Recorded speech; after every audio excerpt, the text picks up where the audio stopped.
Oh, hey everybody, thanks for dropping into this episode of The Oracles with James Tyson. It's me, James, and I'm just on my bike, out for a ride, possibly.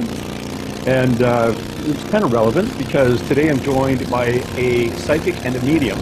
He is a paranormal investigator. His name is John Russell, and he's written a book, and it's called Riding with Ghosts, Angels, and Spirits of the Dead. And you can find that on Amazon and Goodreads. Go to his website, johnrussell.net, and you'll learn a little bit more about him there. Really cool guy. He has had about 1,000 different, or experienced about 1,000 different manifestations of weird and supernatural activity, we'll call it.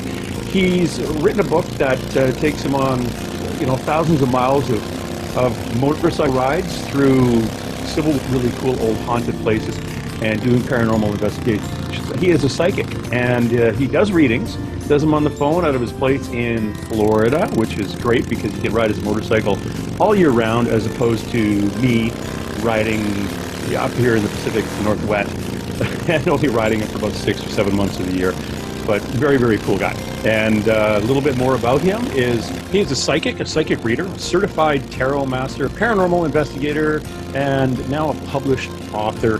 He's got a couple of books out. One that we're going to be talking about again is the Riding with Ghosts, Angels, and Spirits of the Dead. His previous was called A Knock in the Attic, True Ghost Stories and Other Spine-Chilling Adventures. For 15 years, he's been a popular guest featured on radio shows and podcasts and even television worldwide. George had him on Coast to Coast AM, at least I think once, minimum. He's been over in the UK on The Unexplained with Howard Hughes, Beyond Reality with J.V. Johnson, Rex Bear Fate Magazine Radio with Kat Hobson, Beyond Darkness with Dave Schrader, Satra TV's The Pulsar File, Singularity Lab with Michael Mataluni, Shifting Paradigm with Christina Gomez, and tons more. He's also filmed a pilot for the History Channel, where he psychically explores the assassination of President Abraham Lincoln. And we talk a little bit about this. We're going to talk to him about some links that John Wilkes spoke to the doctor who presided over Lincoln when he said they took him across the street to check him out. He does provide psychic readings exclusively now by phone. He's been doing it for an awful long time. I think he started doing the readings at 18. And now for over 50 years, he's provided psychic readings. If you want to get a hold of him, go to johnrussell.net and it'll zap you over to his website. Imagine being a psychic and being able to see dead people for 5 decades. Very, very interesting. That's what we're going to talk about. We're going to talk about him driving around the eastern part of the U.S. and up and down, looking at all the, not all of them, but dropping by Civil War battlefields. And if you think about it, it's basically all battlefields up there, going back to the Revolutionary War, the Indian Wars, the French Indian War, the War of 1812, the Civil War. There's battlefields everywhere and a lot of really chatty dead people. So that's John. I'm going to go get him now. Actually, I'm going to get Liam to go get him. And after Liam starts the show, we'll get going. And I only play a motorcycle guy on TV. I have a motorcycle. I do cruise around a lot. Of course, the apocalypse has slowed that down. Didn't slow John Russell down a lot because, again, he's in a place where you can go riding quite often. Very, very cool guy. And and mind you, if you want to see me as a biker, there's a Hallmark movie coming up, and if you see a Hallmark movie with the word contest in the title, check that out.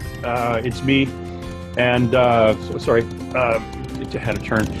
We had a lot of fun doing that. So you see me, one of the bikers in that Hallmark movie. Again, I've Batwoman coming up as a biker.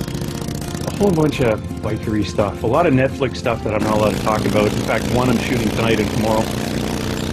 That's going to be interesting. And one that for HBO that I'm not allowed to talk about at all. But today, we're with my friend John Russell in Florida, and we're going to be doing some chatting about his experience and also his UFO activity debunking. Anyway, Liam, wherever you are now, start the show and we'll go get John.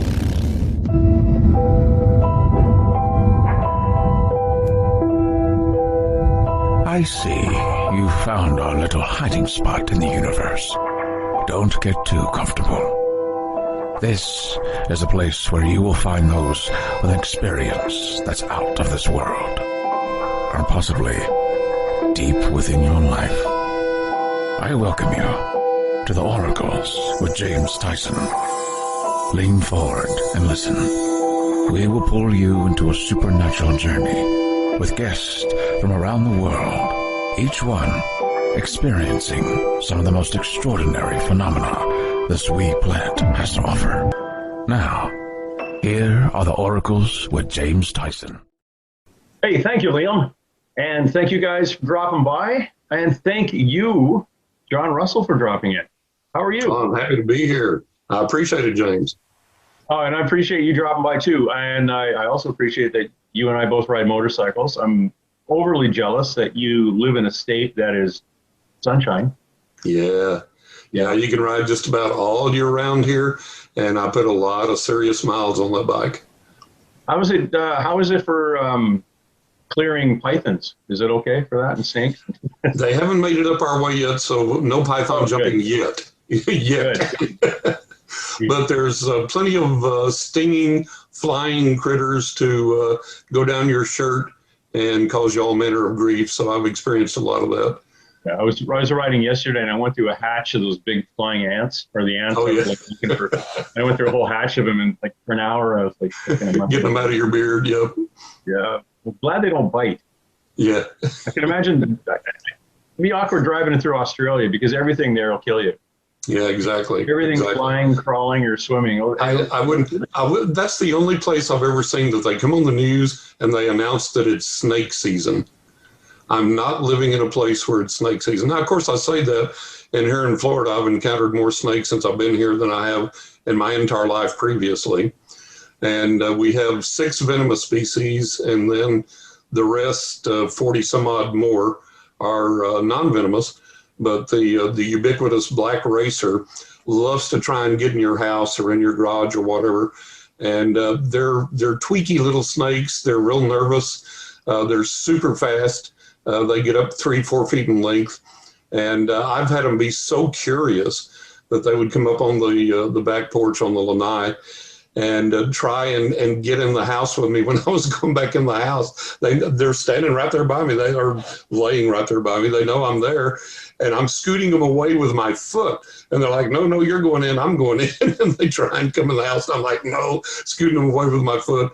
So we have a lot of snake adventures here. There's a lot of snake stories in Florida. Yeah, I know that. I didn't know. I took my kids when they were younger down to Disney World. Right. And I didn't know about it until after that they actually have snake wranglers that go through the park before it opens every morning. Yeah. And it's like, yeah, there's a ton of them here. And you go to, you pull into a rest stop, and there's usually signs that say warning, venomous snakes in area, and all kinds of stuff like that. So yeah, they're everywhere. We have tons of the boogers. Yeah, and it's not like you can jump into the water to get away from it. There's an alligator.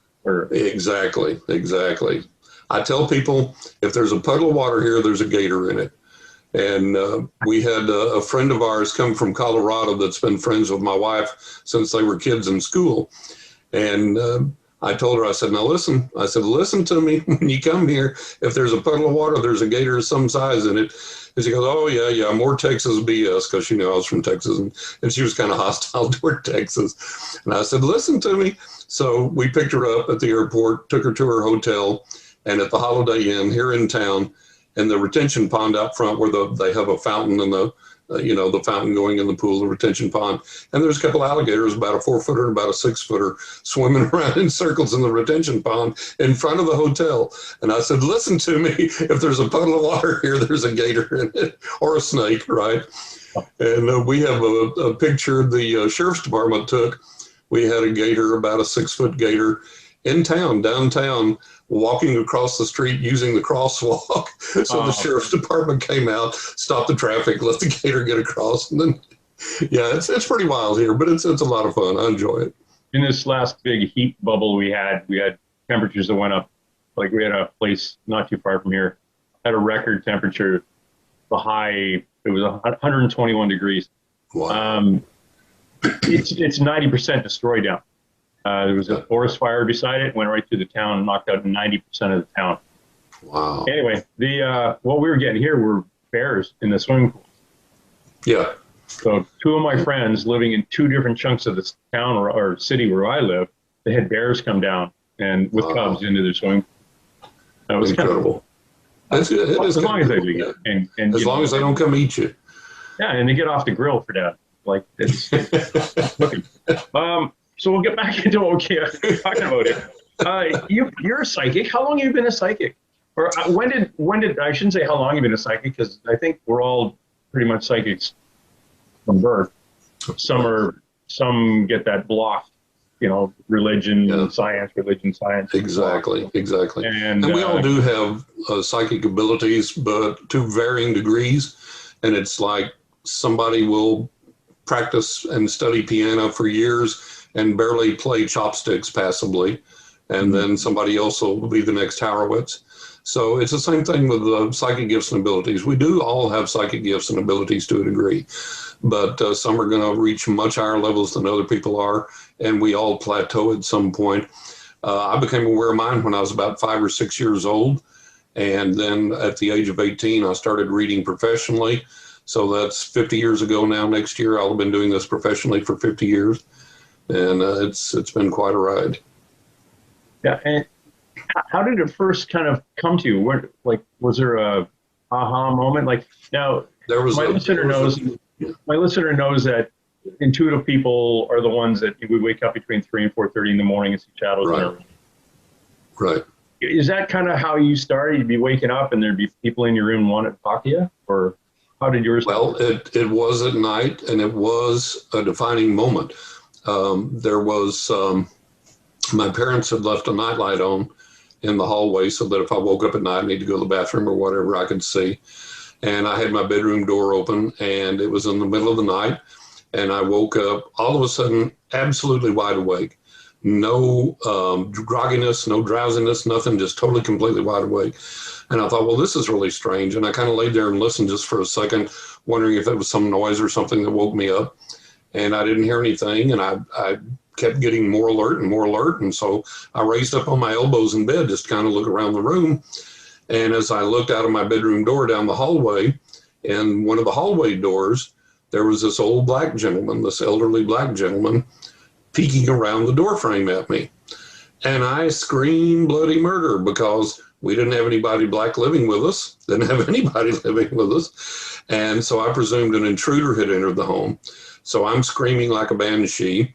And as I screamed, the old black gentleman walks around the door frame into the hallway and starts walking toward my bedroom, locking eyes with me. And his look was not menacing at all. And I can describe him to you. He was every bit as solid as you or I right now. He wasn't misty. He wasn't transparent. He was totally, completely 100% solid. And he had close cropped white hair, a white mustache. He wore a red flannel shirt, had on khaki pants, had on black dress shoes and a black belt. And like I say, 100% solid, every bit solid. And I screamed bloody murder again. And my parents started to come running. And as they came running, then he became translucent, starting with his feet and going up. And then he became transparent. And then all that was left of him was his head and his shoulders, kind of like the Cheshire Cat, if you will. And then that vanished as well. And I was so scared that I convinced my parents somebody was in the house. And so my dad went, literally looked under all the beds, checked all the closets, everything else, checked all the doors and windows. And of course, nobody there. The house was locked up tight. Everything was secure. And then it dawned on me what I had just seen. I had seen my first ghost. And that gentleman came for one purpose and one purpose only, and that was to activate my awareness of my psychic gift, to activate my psychic gift, and to open up a portal to what has been now way over 1,000 physical paranormal experiences. When I say physical manifestations, these are not things that I dream, meditate, envision, hallucinate, whatever. These are things that occur on the physical realm. We have pictures, we have audio, we have video, and a lot of times other people witness this, so literal physical manifestations. And then after that occurred, it was a short time later, a few months later maybe, and again, I'm between 5 and 6 years old here, the way that I became, the paranormal manifestation started immediately. And then the way I became aware that I was psychic was I was outside playing in the backyard with some toy, And this car pulled into the driveway that I didn't recognize, and I didn't know the people. So I went running in the house. I got my mom and dad, and I said, hey, look, I said, there's this car is pulling in the driveway. I don't know who it is. I don't recognize the car. I don't know who the people are. So I said, okay, we'll come look. So they came outside. They were like, oh, these are friends of ours. We know them. So the people got out, and my mom and dad walked down the steps, up the sidewalk to the driveway, and they were all just standing there kind of talking. And I was kind of hovering around. And all of a sudden, I looked up at them, and I had this absolute, total, complete, clear vision. And I just interrupted their conversation, and I said, you guys have just been on vacation. And I said, you took that car that's in the driveway. You drove that car in the driveway. And I said, you have 2 kids. They're not with you today, but you have 2 kids. And you took those kids with you in that car. And you stayed in a hotel that looked like this. It had this many stories, and it looked like this in front. And there was these rows of trees in the front that looked like this. And then the pool area was behind, and it looked like this. Well, the man, the husband, he just kind of had this kind of weird little grinny smirk, like, huh, what's going on? And I will never forget the look on his wife's face. Her jaw was agape, and her eyes were bugging out, and they got bigger and bigger and bigger. And she looked at me, and she looked over at my mother, and she goes, how the hell could he possibly know that? And my mother says, oh, you know, kids and their imaginations trying to pass things off. And she goes, kids' imagination doesn't account for that. How the hell could he possibly know that? And everybody's kind of looking confused at each other. And my parents are like, well, what do you mean? She goes, that's exactly what we were coming to tell you, is about this vacation we just took. We drove that car. We took our 2 kids. We stayed at this hotel that looked exactly like John described. How the hell is it possible that he could have known that? And my dad was kind of like so nonplussed he couldn't talk. And my mom said, go play, John. I said, okay, nice to meet you folks. And I scampered off and left them standing there all freaked out. And I guess I was a pretty spooky little bastard, because they never came to visit my parents again after that. So that was when I started becoming aware that I could see into people's lives. I knew where they had been. I knew their thoughts. I knew their emotions. I learned I could accurately predict their futures, as well as seeing what they had done, where they had been. And so when I discovered that, as I grew older, my absolute passion in life became, let's find the truth. Because as I was growing up, my family was very religious. We were in church a lot. And I became aware that there was a lot of phoniness in the church and in religion. I became aware that there was a lot of con artists and phoniness in the spiritual, psychological, paranormal realms. And so my burning desire of seeing that became, let's find out what's real. Let's find out what works, what doesn't. If it doesn't work, let's get rid of it. If it works, let's keep it, and let's see if we can make it better, more accurate, understand more about it. And so that became my issue. And I studied from the time I was about 12 years old on. I studied everything on the planet I could find: psychology, parapsychology, the paranormal, spirituality, religion. Every technique I came across, I experimented with it, ran through it, read up on the history of it. And my desire was, okay, I've got this gift. It works pretty good. Let's see if I can make it work a whole lot better. And then when I get there, let's see if we can make it work even better. And then when I get there, let's see what else I can learn. And like I said, I've been doing this 50 years professionally now, and that's still my driving aim. Still pressing for the ultimate truth as much as possible, and still striving to make my gift as good as it possibly can be, and to be of great service to people and to help people. I find it interesting in how certain people develop, where that spark first hit. In your experience, and in the years that have, in the decades that have gone past since that gentleman appeared to you at night, and I noticed in some of your writings, you talk about, actually, in your latest book, A Knock in the Attic, True Ghost Stories and Other Spine-Chilling Adventures.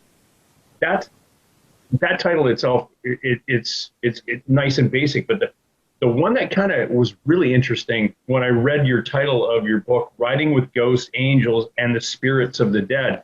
Right. You actually differentiate with ghosts and spirits of the dead. Yeah. So, and I do too. There's spirits, and then there are dead people who haven't come. Exactly. Do you think, in hindsight, going back to the guy who came in to basically say, look, you can do this, do you think he was a spirit, or what you and I would call a spirit, or do you think he was a quote-unquote ghost?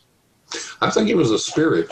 And I think he was like a spirit guide, maybe even some type of angel, maybe even some type of higher being, some type of higher entity, because I never got the impression that he was a ghost, that he was somebody that had lived maybe in that house earlier or in that area of town, and then had passed on and came back to awaken my gift. I never got that impression. I always got the impression that he was something else, someone else. And I never saw him again after that I know of. I've always wanted to, and I told him, I said, I appreciate you coming and opening the portal and opening the doorway to the gift. And sorry, I screamed. And next time if you come see me, I won't be scared. I won't scream. And I can truthfully say, of all the experiences I've had since then, I've never been scared again. Not even as a child. And his intent wasn't to frighten me. I have to add that his intent was just, hey kid, got to open this up, and here's the only way I know how to do it. Boom. So yeah. But I definitely think it was a spirit. Say again? I would say, he's just going to plunk you in the head with it now and say, you can do this now. Exactly. What you do with it is up to you.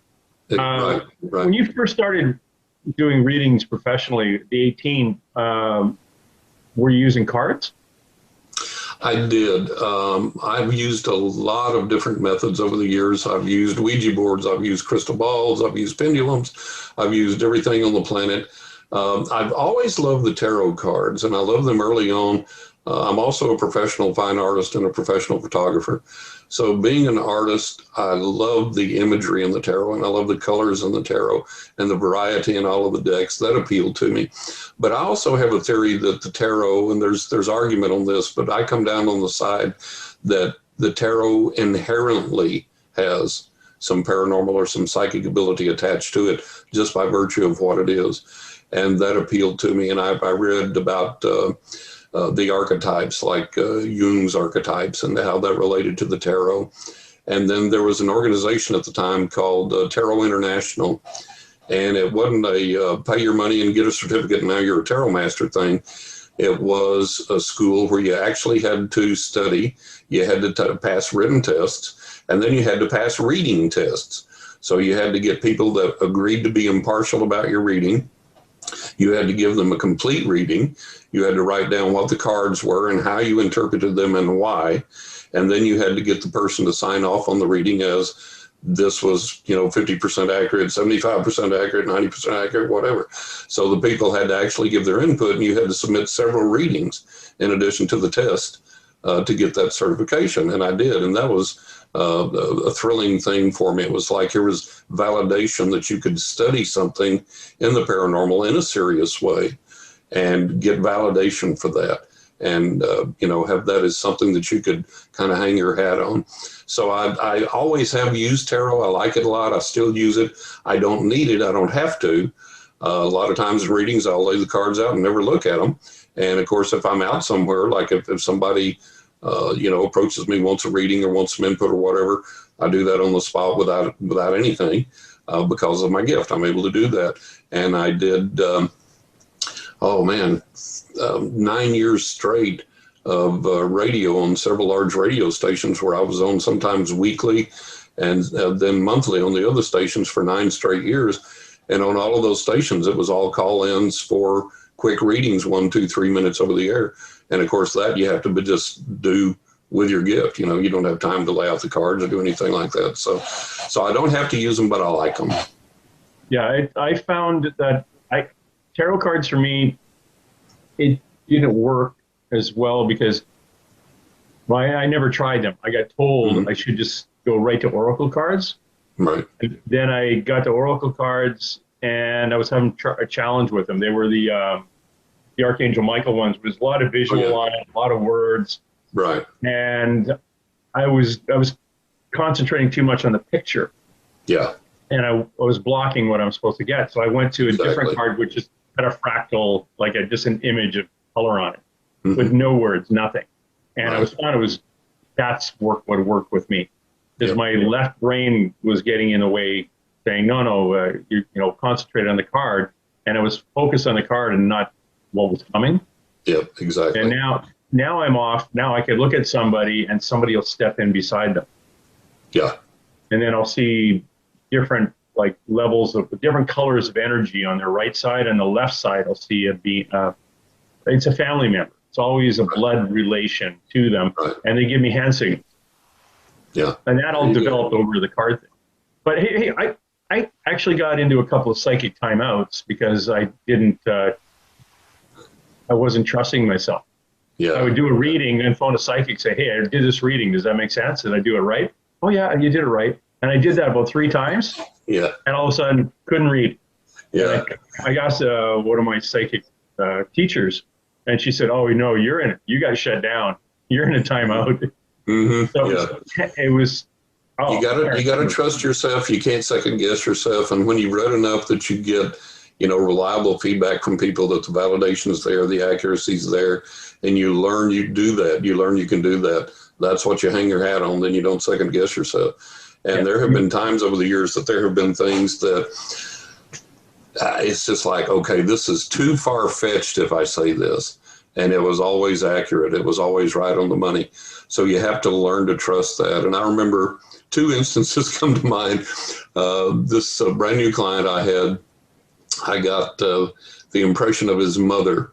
I said, your mother's on the other side, isn't she? And he said, yeah. And I said, this is the appearance that I'm getting. He said, that's exactly what she looked like. And I got the most bizarre, convoluted name. And sometimes I get names, sometimes I don't. But I got this bizarre, convoluted name. And I said, this cannot be right. And I said, okay. I said, I'm going to give you this name. I said, I'm sure it's wrong, but I'm going to give you this name. This is what I'm getting for your mother's name. And I gave it to him. And there was absolute, total dead silence. And I said, hello? And total, complete silence. And I thought the line went dead. I thought we got disconnected. And I said, hello? And I was fixing to hang up my phone, call him back. And he says, I'm here. And he was almost crying. And he said, that was my mother's name. And I was like, oh, my God. So you have to learn to trust yourself, regardless of how bizarre it seems. And the other case, I'll give you one more in addition, so 3 total that come to mind. I was reading for these people, and all of a sudden I got this impression of this house in the jungle in some foreign country. And I was like, that's just insane. That just can't be. So finally I said, okay, I'm going to give it to him. And I told him, I said, what's the deal with a house in the jungle in the foreign country?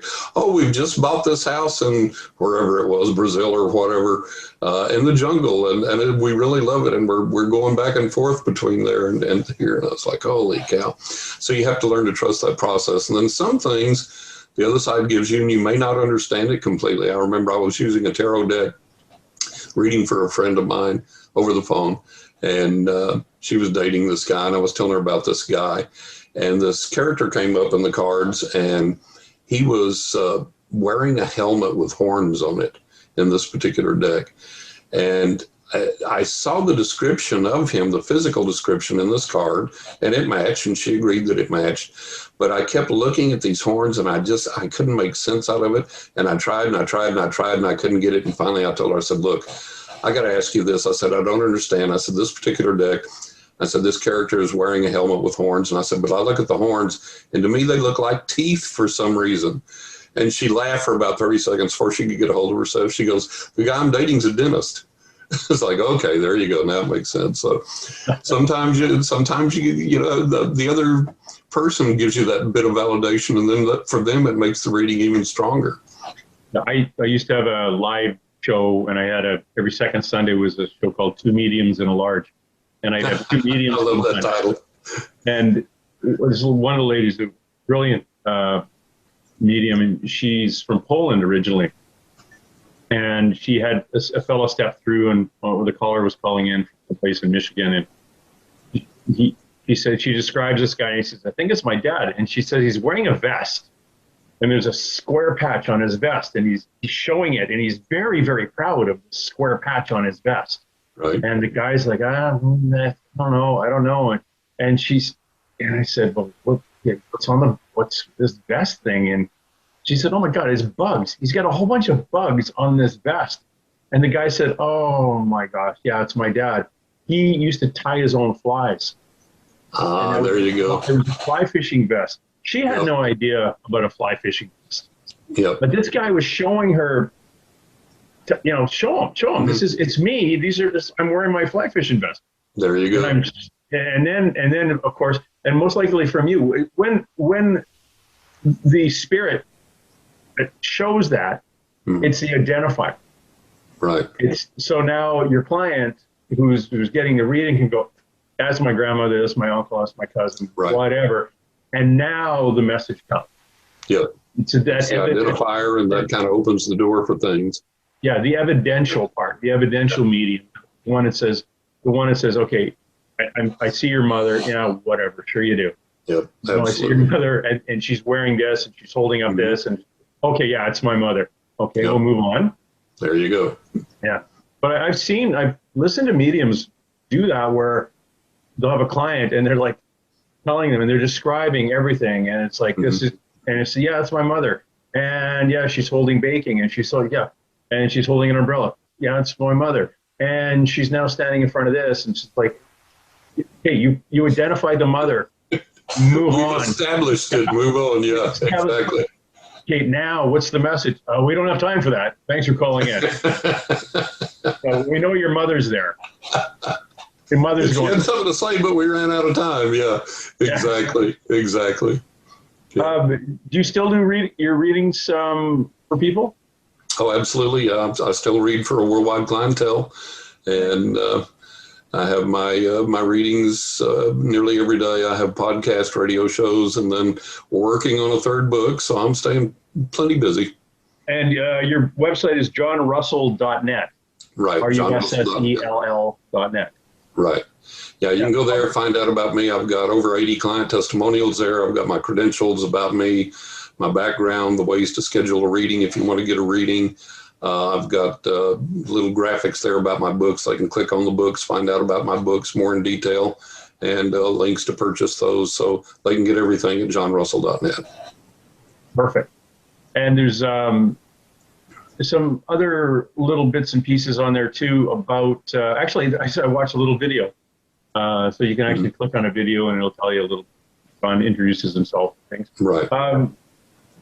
You had an incident when you were younger, younger being, I have no idea whether it was 6 months ago or 20 years ago, but you had an illness and something kind of stepped in to give you a hand with that. Can you tell me about that? Well, I've had a lot of illness ever since I was a child.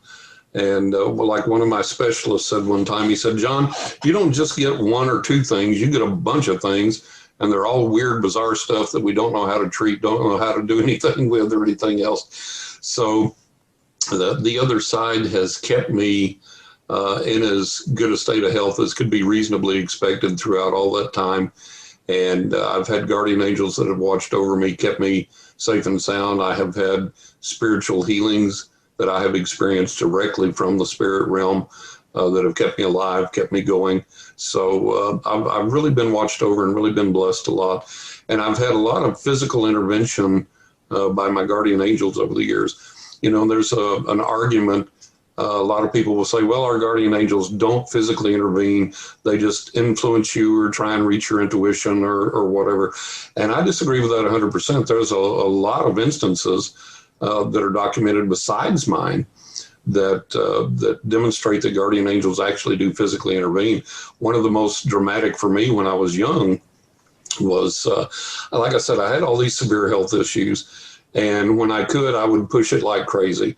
I would lift weights. I practiced several martial arts. I ran distance. I did all of these things, played tennis. And then I'd get down and couldn't hardly do anything. And then I'd come back up and I'd be able to do stuff again.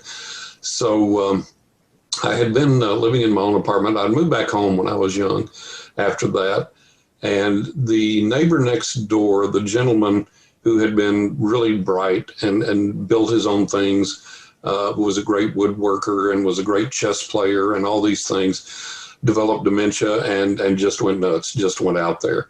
And most of the time he wouldn't recognize anybody, including his own wife. And he was on a cane by then, and he would swing the cane at her. He would swing the cane at imaginary things he saw. Maybe they weren't imaginary. Maybe he was opening up to the spirit realm, but he would swing his cane around.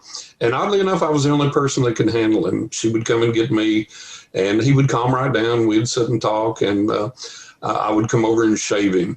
and things like that, because I was the only person he'd let do anything. He wouldn't even let his wife touch him anymore. So one day she said, I've got these drapes that I need to put up in the living room, change the drapes out. I've got these new drapes. Can you do that? I said, oh, sure, no problem. So I went over, and the den was on the other side of the house. And she said, let me go get him settled, and I'll show you where everything's at. So she got him settled in the den and came back in and got me everything I needed for the job, brought in a little step ladder that had like 4 steps on it. So she said, I'm going to go in the den, watch him, just come let me know when you're done. So I climbed up on the top rung of the step ladder, and I've got real good balance then. And I finished the job and getting the old drapes down and start putting the new ones up. And very uncharacteristic of me, I lose my balance and I start to fall off the step ladder, and I'm falling back into my left. And through all my martial arts training and spinning kicks and flying kicks and judo training and all this and tumbling, I know 100% that I can torque my upper torso to the right and then back to the left, and that'll spin me around enough that I can fall facing straight down, and I can catch myself on my hands and knees or my hands and my feet. And I know I can do this, so I'm not worried. So I torque my body to the right and just start to spin back to the left, and this hand physically catches me on my hip and my back and stops my fall and pushes me back up onto the top of the step ladder and holds me there until I catch my balance. And I immediately look back and went, oh, thank you. And there's not a soul there in the flesh. I'm like, holy cow. And in spite of all the paranormal experiences I had had up to that point, I was so astonished by that I ran through the house sneaky quiet and went and looked in the den. Sure enough, there they are. He's watching TV. She's crocheting or reading a book or something. And I was like, wow, this is amazing. So I ran back up, climbed back up on the ladder, finished the job, taking looks every now and then to see if the spirit that saved me was going to appear physically or come back or whatever, which they never did. But I said thank you aloud a lot for that. And that was one of my early demonstrations of a guardian angel intervention that literally physically saved me from harm with a literal physical manifestation. And I've had several since then. That's fascinating. It's it's I've never had that I'm conscious of. Mm-hmm. I've avoided dying a number of times just because of my career, the career I had, Right. car accidents and things like that, but and almost getting shot once. But it was all, and again, the woo-woo side of me didn't turn on until 2012. But a lot of this stuff happened before that. Right. So I got in 1988. So there was this time where in hindsight, I look back and go, oh, Yeah. that's how that worked. It's like I was saved. yeah, I was saved, and Yep. because talking to friends, they said, "Why didn't you do that?" And I said, "I don't know. I just something came over me that told me how to go do A, B, and C before I knocked on the door, and then it was Exactly. yeah, that's weird because Exactly. everyone you work with would have gone straight to the door, but you went off on some wandering tangent. Yep. Anyway, yeah, it's interesting in hindsight, but at the time, like, I've never had that one where you identify it actually at the moment, like that push. Yeah. That would be fascinating. It's neat. I've had a lot of those. And one of the incidents when I was riding my motorcycle here in Florida, I was riding down the interstate. I had scheduled myself a day off, and it was just beautiful weather and really gorgeous scenery. And I'm rolling along on the interstate in the right lane, which is supposed to be the slow lane, right? And everybody goes 80, 85 in the slow lane. And then in the middle lane, it's 90 plus. In the left lane, people imagine they're training for the Daytona 500, right? So all bets are off. Now, I have real good high-speed riding capability on my motorcycle, but I didn't want to ride fast that day. I was lollygagging. I was in the right lane, going the speed limit of 70, sometimes a little below. And I'm just enjoying the day off that I've given myself. I'm enjoying the scenery. I'm just enjoying the feeling of the bike, which you get out on the bike. There's nothing like it. And I'm enjoying that. And the guys speak to me in my head, audibly in my head, and said, move into the far left lane now. And I'm like, oh, guys, and after all these years, I'm arguing. I'm like, guys, I don't want to do that. I'm going to have to upshift, downshift, throttle on, throttle off, brake on, brake off, clutch, clutch, clutch, clutch, bob and wean and leave and to get through this traffic. No, I'm happy here. And just a split second later, John, moving to the far left lane now. So I'm like, okay. So I get over there and without raising the ire of too many cars and drivers. And I said, okay, guys, now what? I'm here. Now what? I'm going a lot faster than I want to be, way below my high-speed riding capability, but I just didn't want to be going that fast. I wanted to lollygag. And all of this occurs in a much shorter time than it takes for me to tell you that. And as I asked them, okay, why in the right lane where I had just been, I don't know if this guy hit a car or a car hit him, and he's spinning around in the right lane where I just was, and he winds up facing the wrong way on the interstate. And as he's spinning around, his eyes and mine make contact as he's spinning. I'm looking over watching him. And detritus is like blowing like shrapnel across the interstate. Pieces of bumpers and glass and all the hubcaps and all this stuff coming across, and I'm dodging that. So I start to brake and look back to see if I need to stop and render aid or whatever, but a ton of cars have already stopped. A bunch of people have avoided him, and other people are pulling off the interstate. Some of them are stopping in the lane, and so I know people are going to call the the highway patrol and everything will be okay. So I go on. But the point of it is, if I hadn't listened to my guardian angels and then done what they told me, you and I wouldn't be having this conversation right now. I'd be trying to come through from the other side. And so, there are literally life-saving experiences like that many times that I've experienced. That was one of the most traumatic ones. But I tell people, I say, look, you have to cultivate listening. And we're so wired. We've got the earbuds in, we've got the radio going, we've got music on the computer, we got the TV on, we're on the phone, we're doing something all the time. We can't hear. And you got to disconnect and get in silence and get quiet and listen. And then once you listen, once you hear that voice, learn to hear the voices of the guardian angels, then you got to do what they tell you. It doesn't do any good to hear it if you don't obey. Just like that day, if I had heard it and I'd said, I'm going to lollygag over here in the right lane, I'd have smashed into him. 10 cars would have smashed into me before they could have gotten stopped, and I wouldn't be here to tell that story or to have written that story in my book. So we have to listen. We have to obey. When we hear, we have to obey what we hear.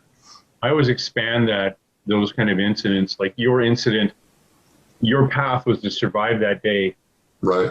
That's part of the path that you're on in life. Right. Was his path to be in that spinning accident and right. And that's where we get into territory that that's where we get into territory that we're not real sure about.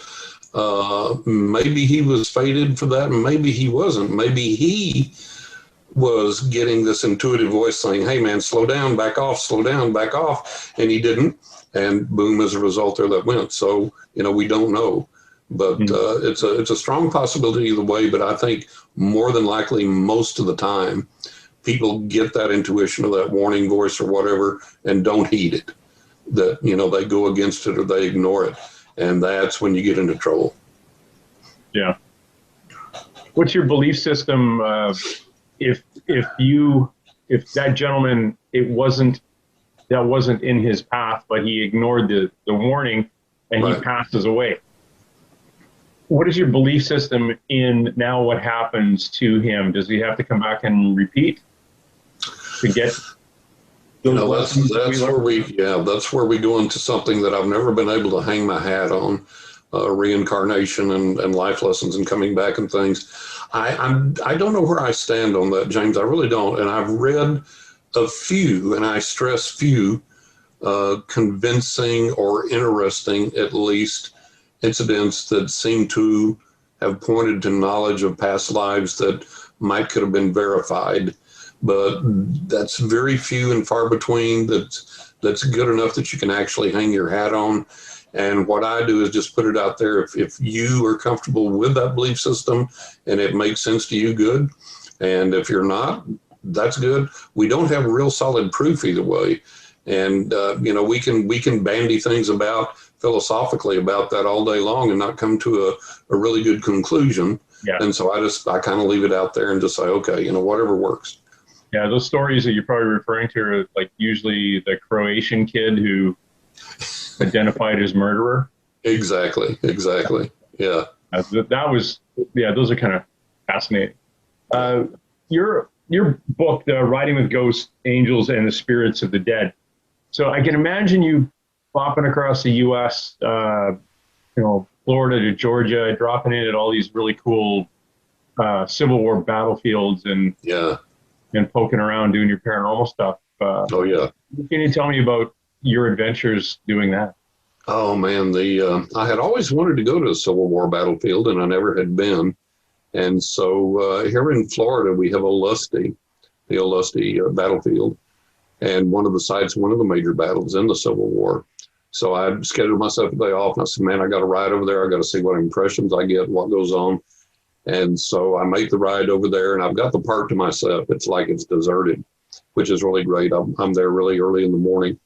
And I looked all around the area, all around the park, and didn't see anybody, didn't see anything. So I wandered the grounds, went inside, and they had on a loop a video playing about Olustee and about the Civil War and all that. And I got real bored, and I said, okay, I'm going to go back outside. I'm going to walk the forest trail and just see what my psychic senses pick up.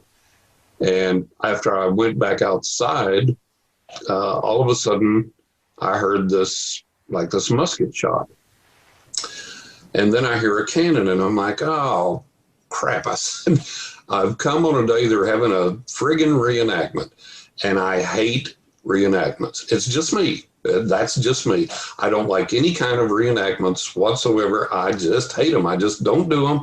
I don't attend them. And I'm like, I should have checked and saw if they had a park schedule or something before I came. Here I have bumbled into this. They must have been assembling somewhere over on this other field. And now they're over here. They're going to do this reenactment. I can't do my investigation. This just ruins the whole day, the whole trip. So I said, well, while I'm here, I'll walk out here and see where they're at so I don't bumble into them and see if they're coming my way. Maybe I can get on the bike and get out of here before they come over or whatever. And I'm hearing this horses whinnying and all this kind of thing. And I go over there and I look out in the field where all this noise is coming from, and there's absolutely no one in the flesh there. And I stand there a little bit, and I hear musket fire, and I hear cannons, I hear horses, I hear fifes and drums. And yes, they did have fifes and drums in that battle. And I was just gobsmacked. I just stood there with my mouth agape and staring.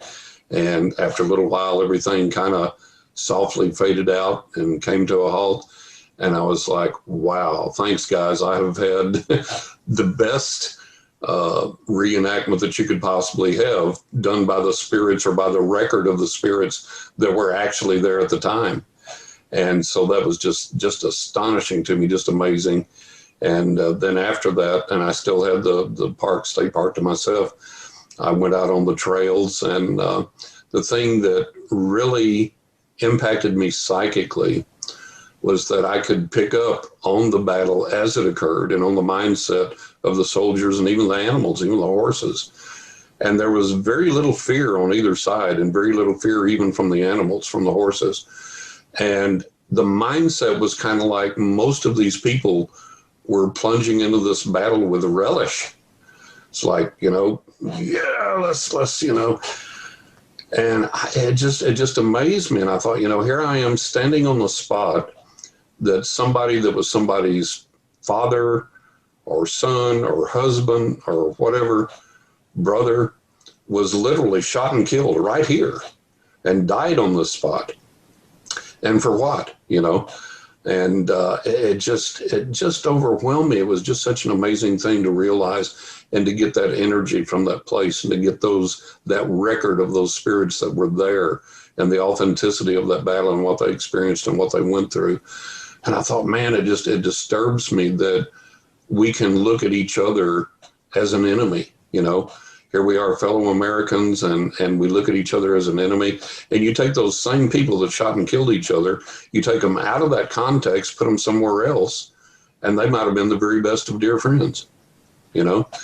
And that stuck with me. That was something that was like, wow, think about this. Out of this context, this American might have met that American and been lifelong fast friends, you know?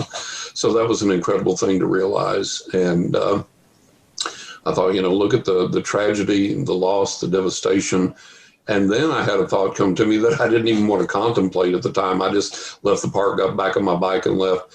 And the thought was, what if you're my enemy on this side and we die and we cross over? Are you still my enemy over there? You know, are you still wanting to take me out over there? Or have we learned a lesson? Or is there a separation now for spirits that were enemies that killed each other? Is there something there that puts a barrier to that? Or are you still coming after me on the other side? You know? Yeah. My belief system is if you cross over,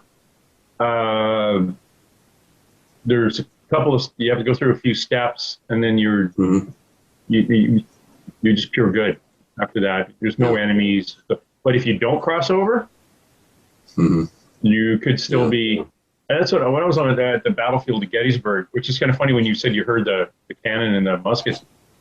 I was with a friend, and we were looking over on a rise overlooking the battlefield, and we heard the report of a cannon, and it was like a boom, boom. Like, you know how there's almost like there's that secondary bang, but it's really quick after the first one, like boom. It was that. Yeah. And we looked like a percussive effect in the air. Yeah. Yeah. Like we looked at each other like, did you hear that too? And we looked around and there was no reenactments, nothing. Right. And that was just a little bit of a tweak that we both got.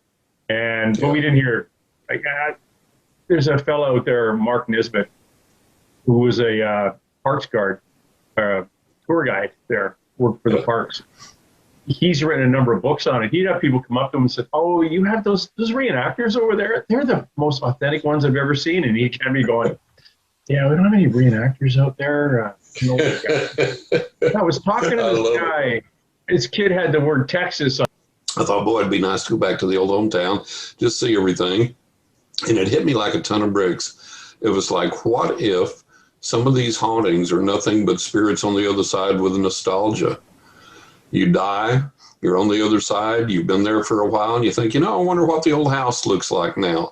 Is it still standing? Have they remodeled it? Have they turned it into a business? What's there? So you travel back, you go back to see your old house where you loved. And while you're there, maybe the veil is a little thin that day, and somebody's able to catch a glimpse of you, and oh, a ghost, and they're trying to figure out the big, important, in-depth meaning of this quote-unquote haunting. And all it is some guy wanted to come back and look at his house again. You know, maybe some of those are just nostalgia visitations. And I got that, and I was like, wow, that's neat and makes a lot of sense if you think about it. So we get a lot of several different. We get a lot of ghosts in houses that are actually the guy who built the house, or the very first owner, or actually a past owner of the house. Now, now I'm not saying like we'll differentiate spirits. Dead person crossed over, decided to come back. Ghost never crossed over, still hanging around here for whatever reason. And we get them hanging out in the house, and it's because it's familiar. Yeah, exactly. There's a lady who lives down in Florida now, Lisa Perone. She was the family that lived in the house that the movie The Conjuring is based on. Oh, yeah, okay. So that's up in the Northeast. She said that at one point they made stew, and her mother was on one side of the house, or the kitchen, I guess, looking into the dining room.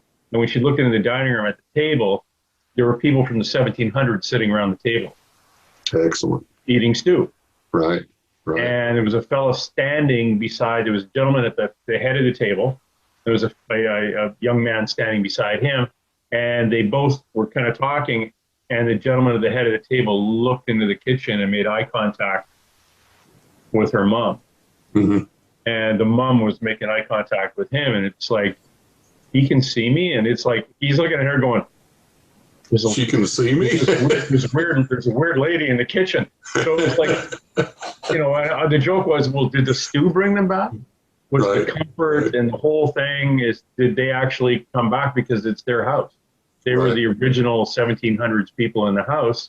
Exactly. And was he, if you went back in time, at that point in time, was he looking into the future and saw some weird lady in the kitchen? Or is she not looking back? Did they just show up? Did they come back because it was a comfortable thing? And I know my belief system is if we cross over, like my mother is here with me, but that's by choice. But because time isn't linear, it's flat, she can be here and be, there's a nightclub in Vancouver, British Columbia here. And I've been told that the same time that she's here with me, she's dancing with her friends in 1952 in this nightclub, exactly at the same time as she's having a glass of wine on a porch in the summer home. Right. So it's trying to get our human brain around that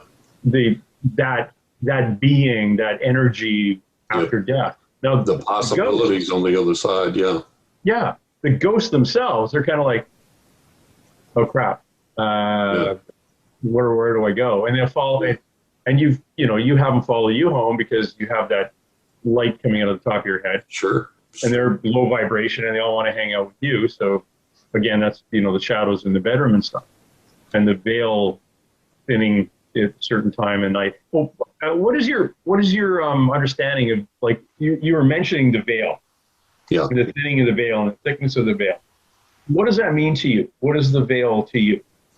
To me, it's like this energy field, if you will, and that's the best I can describe it. I think the best any of us can describe it, that separates this physical realm that we perceive from the spiritual realm, where there are our deceased loved ones, where there are different dimensions, different entities, different spirits or whatever. And we have this veil here that separates us. And when we find a way to make that veil thinner so that we can see through it or go through it, or there's an interaction there between our side and their side, that's to me what that means. And I think that the analogy I always give people, James, is that think about ham radio, shortwave radio operators. And I remember I met a guy back in Texas, in my home state of Texas, when I was young. And it just fascinated me because on a good night, with the right weather conditions and the right atmospheric conditions, we could talk to people in Australia or England, and it sounded like they were there in the room with us, just as clear as a bell. And then the next night, you couldn't hardly talk to anybody across town. And I think that metaphorically is what happens to us when we're trying to communicate with the realm of spirit, or get that communication, or get whatever we need, whatever we're searching for there, or paranormal investigation or whatever. Sometimes the conditions are perfect and the veil is thin and the information comes through readily, the visitations, the manifestations are there. And then the next night, we may have done everything right and don't get a thing. So I think a lot of it has to do with those conditions, and we have so much to find out there. Science woefully lags behind the paranormal, and has for a long time, and is not catching up. And it's like we mentioned EVP, and a guy and I were talking the other day, and he's a professional musician, and he said, listen, he said, I can take my music, or anybody's music, anything, and upload it, manipulate it, adjust it. He said, I've got this super sophisticated software. I can go through here and do all of these things, adjust all of these things. And he said, and yet, when I upload EVP, with all of my skills, all of my knowledge, all of this software, I go through here and I cannot find the frequency that they're speaking on. And that's what we were discussing. And I said, my theory is, I said, look, we record EVP. We don't hear it with our physical ears. And somehow they're able to speak and make their voices heard on the recorder. What frequency is that they're using in the noise, that they can make that heard on the recorder, and then we can play it back and finally hear it. Once we find that frequency, we'll have real-time two-way conversations with the other side, I believe. So, we have so much there with all of these things that we're still in our infancy about. We've made a lot that we don't understand, that we don't know, and science lags so far behind. And that's like Skinwalker Ranch. I tweeted to Brandon Fugel. I said, Brandon, dude, I said, if you're going to get answers, you're going to have to get good, reliable, vetted, real psychics or shamans or mediums in there. Those are where your answers are going to come from. It's not going to be from science. Science tells you, it's just like when the rabbi was on there, he did the ritual, opened up the portal, and they were able to measure the fact that indeed he opened up the portal. But when you get something scientifically like that. When you measure something scientifically, okay, we got it, it's real, it exists, so what? What does it want? What does it want to communicate? Why is it there? What is its purpose? You know, there's this whole unanswered slew of questions and possibilities that you haven't picked up just by confirming that something's there. So in all my paranormal investigations, whatever I use or don't use, technologically, I always attempt to make that contact with the realm of spirit and go, okay, why are you here? Why are you manifesting? What are your emotional desires or mental desires or whatever? Is there some specific reason you're here, or someone you want to contact, or someone you want to memorialize, or somebody you want me to contact on your behalf, perhaps, or something of that nature? So we don't abandon science, and science is going to have its place in this at some point, I believe. But at the same time, you know, guys like you and me, we're the most sophisticated, most advanced technology there is for this right now. It's up to us to decipher it and figure it out. Yeah, and it's interesting. We investigate the paranormal not because we need to prove ghosts exist to somebody else. Right. And you got to understand, a lot of people think, well, you know, I may or may not believe in ghosts. I want you to prove it to me. And I look at them and say, get somebody else to do that. Yeah, I know they exist. And exactly. If you're kind of skeptical, or if you tell me you're a skeptic, you're probably a cynic. Exactly. No matter what I bring you, it's not going to be good enough. It's not going to be good enough. So unless you see it yourself, and your vibration's not at a place where you are going to be involved in that, so just move on. Exactly. A long time ago, I quit trying to prove anything to anybody, because no matter what you bring them, it's not going to be good enough. They'll explain it away somehow. And just like, you know, James Randi, when he was alive, he had his $1 million challenge to the psychics, right? And so when I was living in upstate New York, I was on a radio station there that a buddy of mine got Randy on the air as a guest. I was a regular guest on his station. And so he told me, he called me one day and he said, John, you're never going to believe who I got. I said, who? And he said, I've got James Randi coming on as a guest. He said, what do you want me to ask him? I said, oh God, I'm ready. I said, ask him this, because I had seen a documentary, and James Randi was documenting his $1 million challenge, and he got this one guy.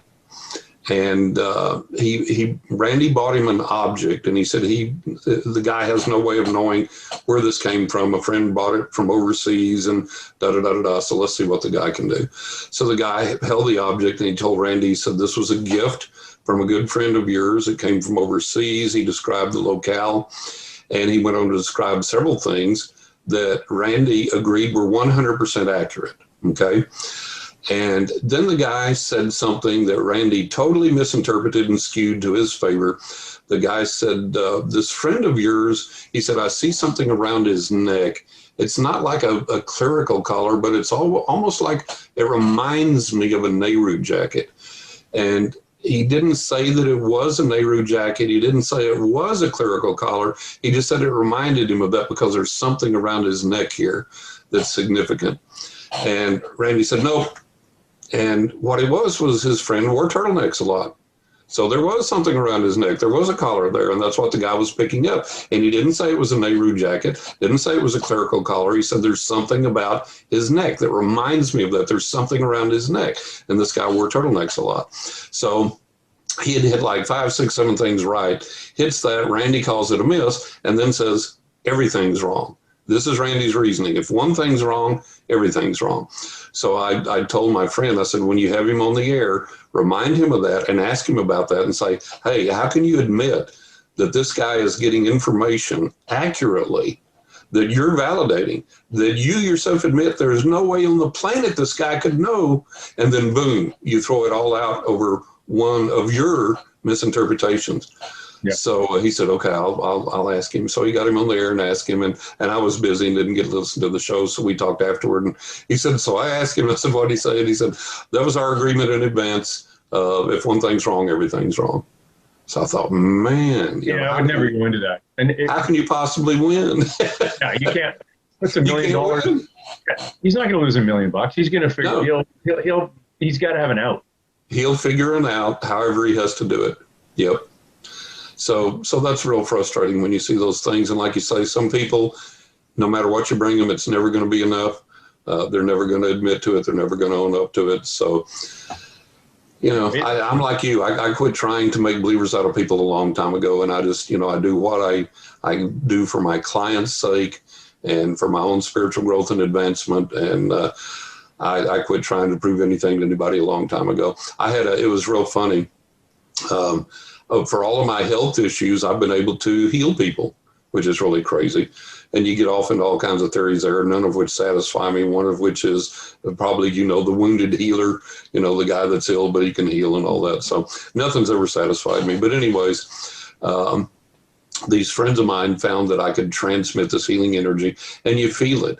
And sometimes it's like cold, sometimes it's hot, sometimes it's like an electrical tingle, but there's always a physical sensation there that people will feel when I'm doing that. And they felt it, and they were just like, just blown away. So they had this friend of theirs, and they had me over to their house, and they had her over, and they said, you've got to feel this. You have to experience this. I said, John, do this. Okay. So I had her sit in a chair. I put my hands on either side of her head, and I started transmitting energy. And she says, no, I don't feel anything. I'm like, you got to be kidding me, because this stuff is amped up. I'm feeling it all the way up my arms. And I'm like, okay. So I ramp it up. And she's like, nope, still not feeling anything. So I ramp it up again. My hands are turning red and sweating. And I said, man, people in China got to be feeling this, you know. And she's like, no, don't feel anything. I'm like, okay, whatever. So a few days later, I talked to my friends again, and they said, John, she said that the energy you were transmitting to her was so powerful, was so strong, that she felt like she was going to pass out and fall out of the chair. And I said, why didn't she say she didn't feel anything? And she said, because she told them, I'm feeling it, but I'm not going to let him have the satisfaction of knowing. Oh. What? So, you know, you got all kinds of things out there that people will come up with to you know, disavow things or not acknowledge things or whatever. It's like, okay, whatever. So a long time ago, I gave up on trying to make people believers. On the two mediums and large, every so often we get somebody call in, and the psychics would be doing a reading. Yeah. And the person was saying, well, no. And they'd just be negative through the whole thing. Mm-hmm. And the psychics are sending me text messages saying, this lady's full of crap.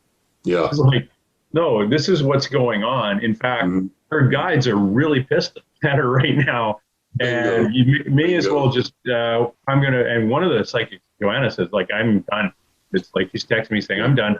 Yeah. And this lady's just playing a game. Next caller. Yeah. But what I think it does, it when someone says, you know, I never talked to a psychic before, maybe I'll phone in and see what happens. And all of a sudden, their grandmother shows up and wants to apologize for something they did to them when they were a kid, you know, that very common kind of apology thing. And it freaks them out. Yeah. It's like, well, I didn't really believe this, and holy crap. Oh my God, it's real. I gotta go. So no. They press that button, and it goes crazy. What do you think about, like, you've been doing paranormal investigations since you've been doing them ever since you saw that guy in your room. Ever since then. Yep. So in about 10, 15 years ago, we had this influx of paranormal television. And in my opinion, the good thing about that is it got people talking about it, and it also got people coming out of the paranormal closet. Right. It got people who, grandmother used to talk about seeing ghosts or seeing a Bigfoot picking fruit in the backyard.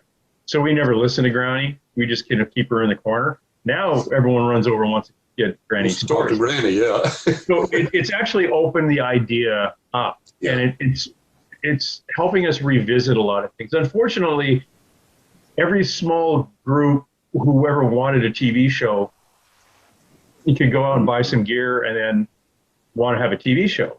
So it watered it down a bit. And you've got like one of the very best known television shows that have been going on for many years now. And I don't want to mention their name. Yeah. Yeah. Anyway, but they haven't got a picture of a ghost yet. Right. Right. Like, we see pictures of ghosts every second weekend. Yeah. Like, how did I you know. not? You have to show for like 10, 12, 13 years, and you yahoos run, if there's a ghost in this hallway, touch me. Yeah. And the guy gets touched, and he runs screaming down the hallway. Screaming out like a little girl. Yep. Yeah, it's like, dude, don't ask. That's what you're there for, right? Yeah, and if you do see a ghost, what are you going to do? Yeah. You get angry with it, you get mad at it because it's not coming through and stuff like that. Yeah, this is the shows. Like you say, communicate with the dead. Find out why they're there and see if you can help. And do it respectfully. What these shows have done has become a great disservice over the years because they curse the ghosts or they challenge the ghost or they do this and that nonsense. And I talked to, I was on a podcast that originated in the UK the other day, and we got to talking about all of the paranormal shows and how most of them are just designed to put butts in the seats in front of the TV. They're not meant to communicate anything real or accurate or truthful. And the guy was telling me, this guy that was interviewing me, one of the interviewers, he was a co-host on the show, and he has been involved in television for a long time and involved in a lot of these paranormal shows behind the scenes, sometimes as a consultant producer, whatever. So he's been involved in this for a real long time. And I have heard this from him and from many other people that are involved in these shows. And they will say that a lot of times the production staff will say, hey, can you scream here? Or can you work up a cry here? Or if anything happens, run out of the building or do this or do that. So a lot of these things are staged. A lot of these things are faked. A lot of these things are just to get an emotional reaction from the viewer. And he mentioned one in particular organization that I can mention on the air because he did. He said he's called them out a bunch. They contacted him and he recommended against his better judgment a place for them to investigate. And they dishonored the property owners. They told them they'd be confidential and they weren't. They put out the property owners' names and addresses and all this thing. One of the guys came out of the bathroom there with white powder on his nose, taking a little snort in the bathroom there while he was doing the investigation and all this kind of thing. So, a lot of these things, people need to understand a lot of it is not real. A lot of it's contrived. A lot of it's made up. Not all of the people are credible or trustworthy or reliable. And the people need to be aware of that. People need to be aware that a lot of that is out there just for entertainment's sake. And what started out as, like you say, a good thing that it got it into the arena of at least being a talking point, then people cottoned onto it as, oh, we can make some bucks out of this. We can sell some advertising here, and any way we can do it, let's do it. And that's unfortunately what it's come to. Yeah, this Ghost Adventure. I'm sorry. They screwed over the Manresa Castle in Washington State, and Port Townsend.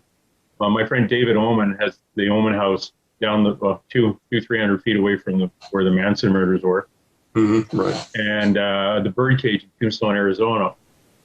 Oh yeah. Those three locations, talking to the people who actually own them and run them, that TV series, basically they just made everything up. Yeah. And twisted the facts, and we're going to lock down overnight for 2.5 hours. Nobody locks down overnight. Come on. I've been in residential schools, which is a whole other issue in Canada right now. These were horrid places from the 1940s up into the 1980s, where Canadian First Nations children were removed from the reserve, forced to go to Catholic churches, and they died.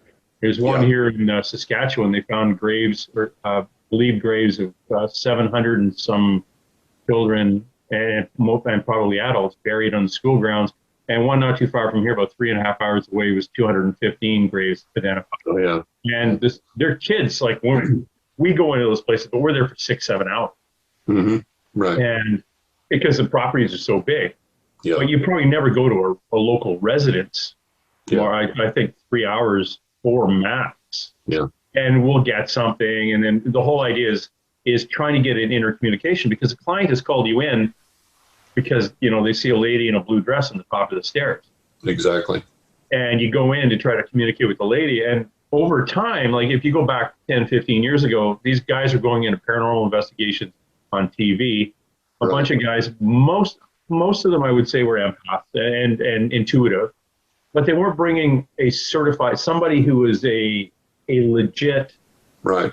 It's just, it's kind of, doesn't roll off the tongue properly, a legit psychic. There because somebody who is self-aware that, yeah, it's like it's kind of hard. I was called an expert in Supreme Court and provincial court here on certain topics. I could never call myself an expert. Yeah. I had to be told I was an expert. You had to qualify yourself at the beginning of each trial. You would show your CV, you go through all the stuff you know, and then the court and the prosecutor and the defense counsel had to agree, yes, you're an expert, because the whole idea is it's your opinion you're entering in court. So you can actually give an opinion. Yeah. That's how I think of psychics. I look at them and go, okay, you're a very high vibration person.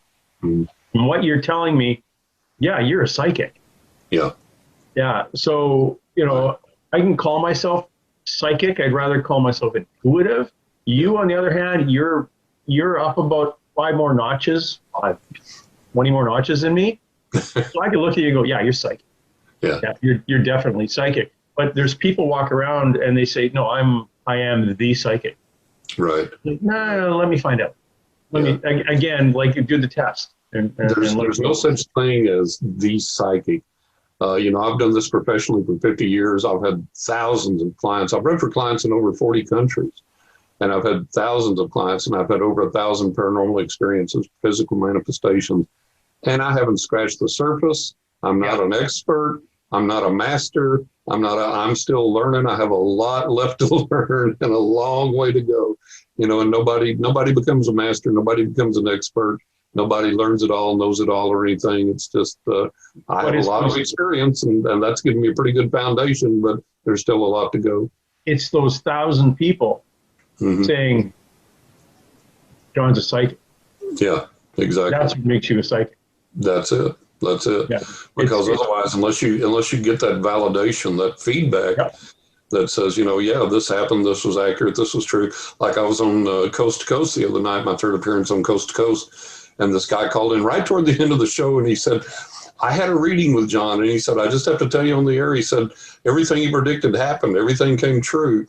And he said, with the exception of this one thing, and which I told him he had to do something, and he didn't. He slacked off on it, and by his admission, he slacked off, so therefore it didn't happen. But that's, if you don't get that validation, you ain't got nothing. You ain't doing nothing. You know, you can imagine all kinds of things, say all kinds of things, whatever. But unless it's the real deal, unless it's hitting the mark, and unless you've got people coming to you saying, yeah, this happened as you predicted, or yeah, your insights were correct, or whatever, unless that happens, you don't have anything. No. And it's over the last, during COVID here, during the apocalypse, I've had a number of friends who are psychic, and on their social media, all of a sudden they get a clone account. Another Instagram account shows up, and it's like, I am a psychic, and they use their name, the whole bit, and it's got some bogus not email, but a website, you link to it. If you know, send me $50, I'll get a hold of you to do a reading. So people are actually going in and scamming using, like, I mean, I'm John Russell, having a picture of you, John Russell, on Instagram. Please get a hold of me. I'm going to do readings for you. And ever since, you know, and it really it hit hard as people were scrounging for money and figuring different ways to fraud people. We had all these fraudulent psychics, but using real psychics' names. Which, but I think that the whole karma thing, flash. There's a weird flash behind me, and I just happened to notice it. But that was I think that karma thing is going to get a lot of people for that. I hope so. I hope so, because one of the things that irks me no end is people that are thieves and con artists and all these types of things. And man, I tell you, I hope it hits them hard. I hope it gets them really, really bad. Yeah, I think it's an energy thing. Yeah. I don't know if you're completely going to reap what you sow in this life, or when you It may end up take having a to go to the while. other Yeah, side. it may take a while, Blame but yourself. yeah. You've had some experience with UFOs. Oh, yeah, I have. Yes, I have. I've had a couple of really bizarre up close sightings, and then I've had several other sightings that were out there that I knew were UFOs, but were not as close. But the most dramatic one for me, well, I think there's two that are really on a par or tie for the most dramatic. But the first one that occurred, I was around 20 years old, I guess. And by then I had been reading professionally a couple of years, and I had people driving 200 miles one way to come get a reading with me. And I had all of these paranormal experiences that I'd had already. So I knew beyond a shadow of a doubt that the psychic realm, paranormal realm was real, but I did not believe in UFOs. Didn't believe it. I had read the material. I'd read the magazine articles. I'd read the books. I'd seen the interviews, and I was like, nope, not buying it. Just not having it. So I came out of this building I was in, and my car was parked across this narrow 2-lane street in this parking lot. And I could see my car when I came out the door of this building. And this is back in West Texas, and we were on the tip end of Tornado Alley, and, a lot of severe weather. And so I came out, and it was overcast, and the first thing that hits me in the face is this blast of wind. And I'm looking around, I'm like, okay, we must have a bad thunderstorm coming, maybe even tornado close by or whatever. So I look over at my car in the parking lot, and I think, boy, I better make a run for it before it hits. And I have to say, I know this town I grew up in literally like the back of my hand. And that plays into the story here. So I look across to my car, and there in the parking lot, coming down in this thick column from the clouds above, is this columnar cloud that is resting down in the parking lot by my car. And I'm looking at this, and I'm like, what in the world? I'm like, is this a dust devil? Is it a little tornado? Because it's not moving. It's just kind of undulating, kind of rolling, boiling, churning, but it's not really rotating really heavy or anything. And as I'm watching this, all of a sudden, from within the cloud, these orbs come out of the cloud and kind of do this and then recede back into the cloud, and they're colored like orange and red and purple and green and yellow and all these phosphorescent bright colors. And around the base of the cloud, there's debris in the parking lot, and there's no debris blowing around the cloud. It's all perfectly still. So I'm looking at this, and honest to God, James, I go, okay, I'm this young man. I've had a stroke. I've gone nuts. Something's happened. I'm hallucinating. This can't be. So I'm standing there watching this thing, and I get this irrational urge to walk toward it. So I take some steps toward the parking lot, and this cloud advances toward me. I stop, and it stops. I back up. It backs up. I do this a few times, and I go, okay, I've lost it. I'm around the bend. This is it. I guess I'll just go check myself into the hospital. And about this time, this friend of mine opens the door. I'm standing up close to it. He whacks me in the back with the door, and he goes, oh, man, I'm sorry. He said, what are you doing staying this close to the door? And before I can even answer, he goes, oh, wow, looks like we're in for a big storm. And then he looks over in the parking lot, and he goes, what in the world is that? And I'm like, okay, I'm not nuts. I'm not nuts. He sees it too. I'm not nuts. So I said, watch this. And so I walk toward it, and it advances toward me. I stop, it stops. I back up, it backs up. And I do that a few times. And I said, isn't that the weirdest thing you've ever seen? And he looks at me like I'm the weirdest thing he's ever seen. He goes by, and he takes off down the alley. His car's parked the other way, and he's like out of there. He's freaked out. So it leaves me alone again with the cloud. And I'm like, oh, okay, now what the heck do I do? So all of a sudden, this cloud zips back up into the clouds above from the parking lot, and the clouds pass over. And I'm like, okay, what in the world was that? So I make a run for my car, get in my car, and I'm like, what in the world? So it starts to rain. I pull out and get onto the streets where I know, and I know where I'm at, and it starts to rain. This is not one of those everything's bigger in Texas stories. I mean, in Texas, it can rain like 20 minutes. It'll flood your yard, flood the streets, flood the underpasses in 20 minutes time. But this rain is unlike anything I have ever experienced. I've got my lights on, my windshield wipers on high. They're not doing a bit of good. I cannot see but a foot or two beyond the hood of my car. That's the only visibility there is. There's cars angle parked on the side of the street. They're not even visible outside my passenger window. And I am freaking out because I'm like, I'm going to scrape these cars. I'm going to hit somebody. Somebody's going to hit me. And we had a Sears Roebuck store there that was on Beauregard Street. And then in the back where they had an automotive center and stuff, they had a big parking lot. And you entered that from Twohig Street. So I said, okay, if I can make Sears parking lot, that's the direction I was heading in. I said, if I can just make that, I'll park. I don't care if I hit a spot or not. I'll just park the car, jump out, run. I'll be soaking wet, but I don't care. I can't continue to drive this way.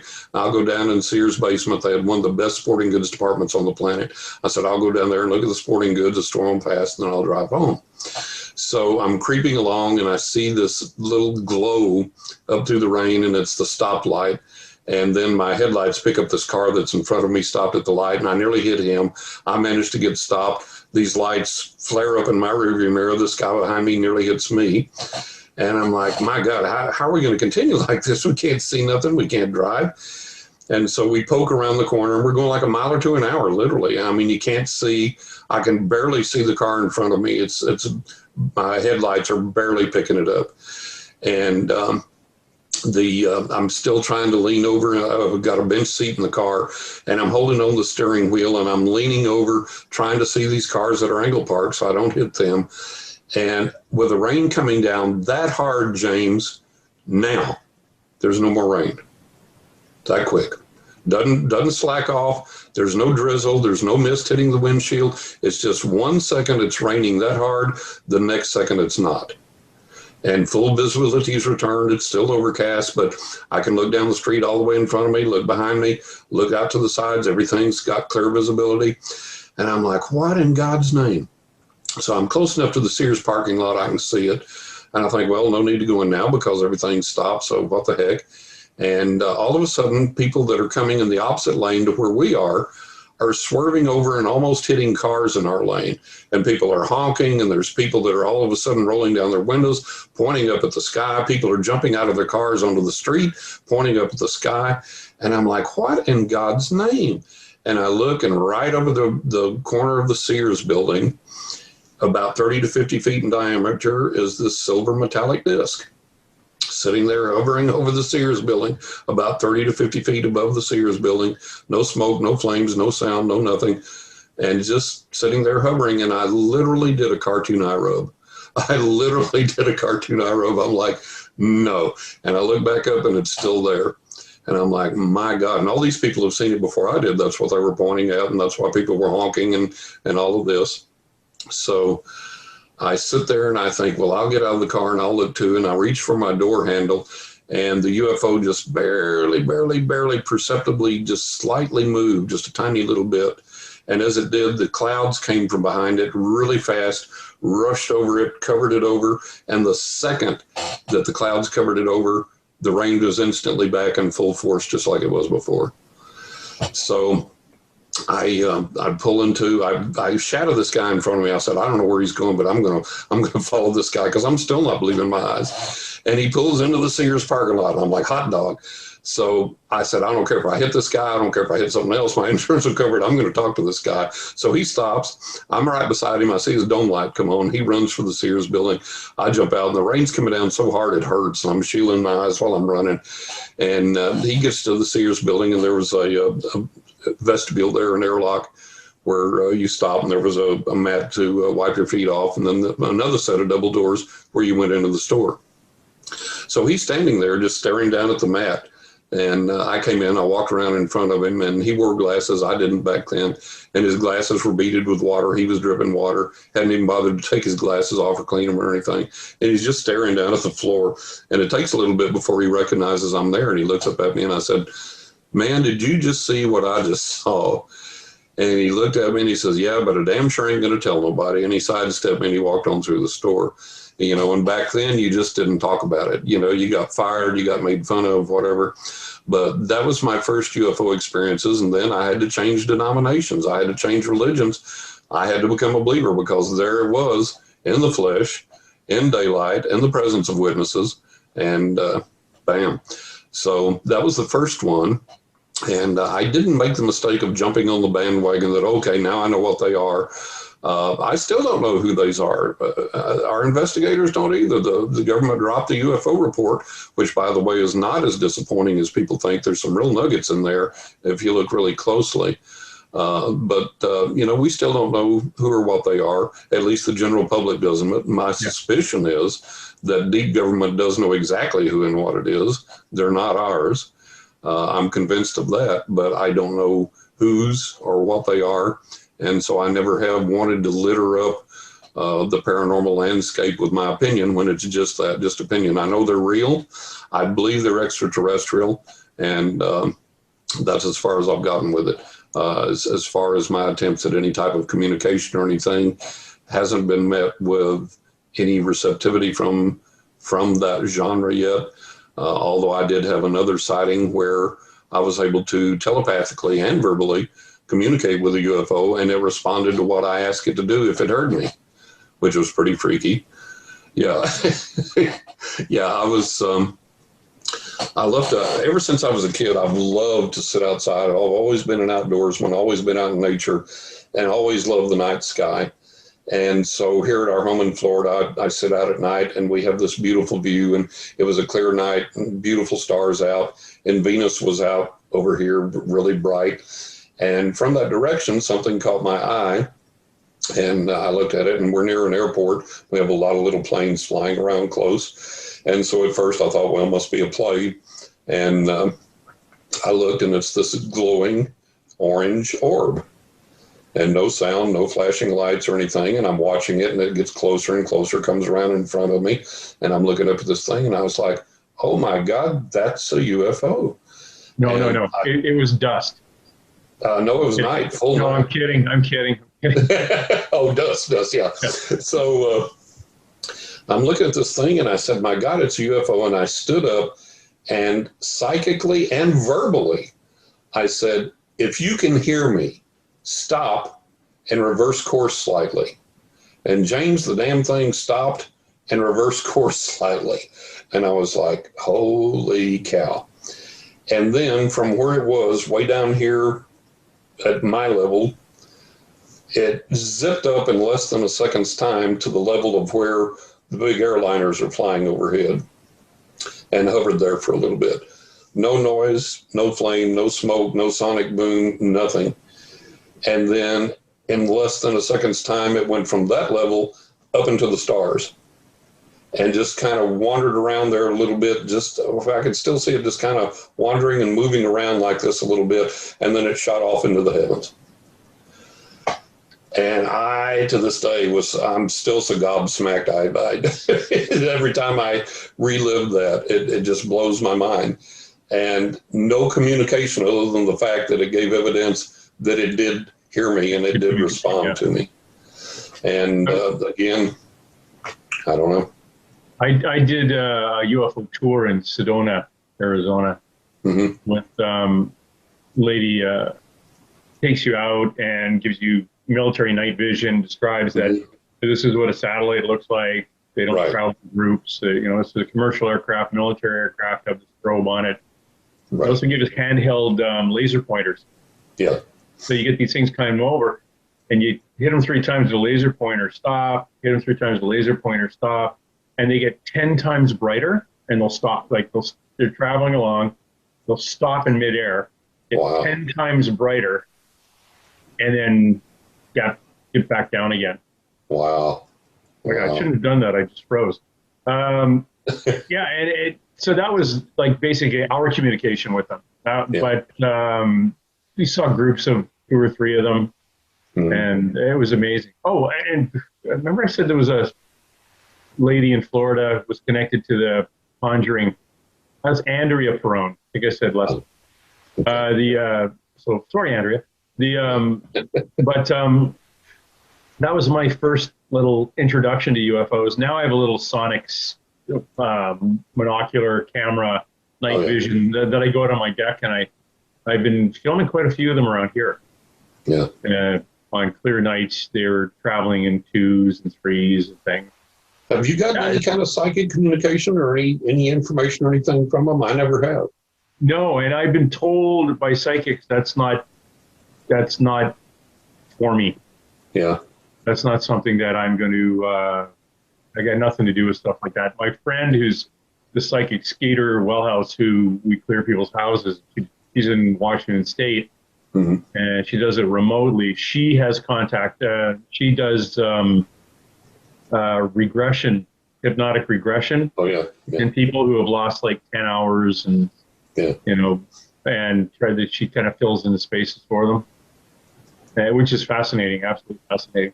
I was at a couple of UFO conferences when she was doing that to people who were coming in, wanting to know a little bit more about what they'd seen and expand on it. Yeah, that's interesting, but it's not in my path. Let's just say.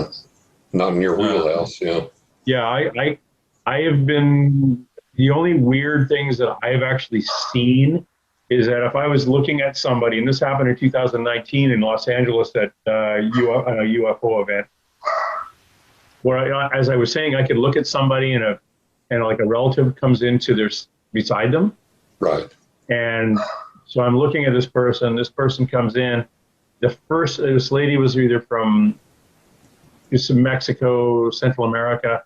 I was talking to her, and a relative shows up, but literally a car length behind her was this kind of an Aztec-y looking guy who was about 7 feet tall, with a headband with really small feathers or leaves on it, and this great big chest and a nose that looked like a Roman nose.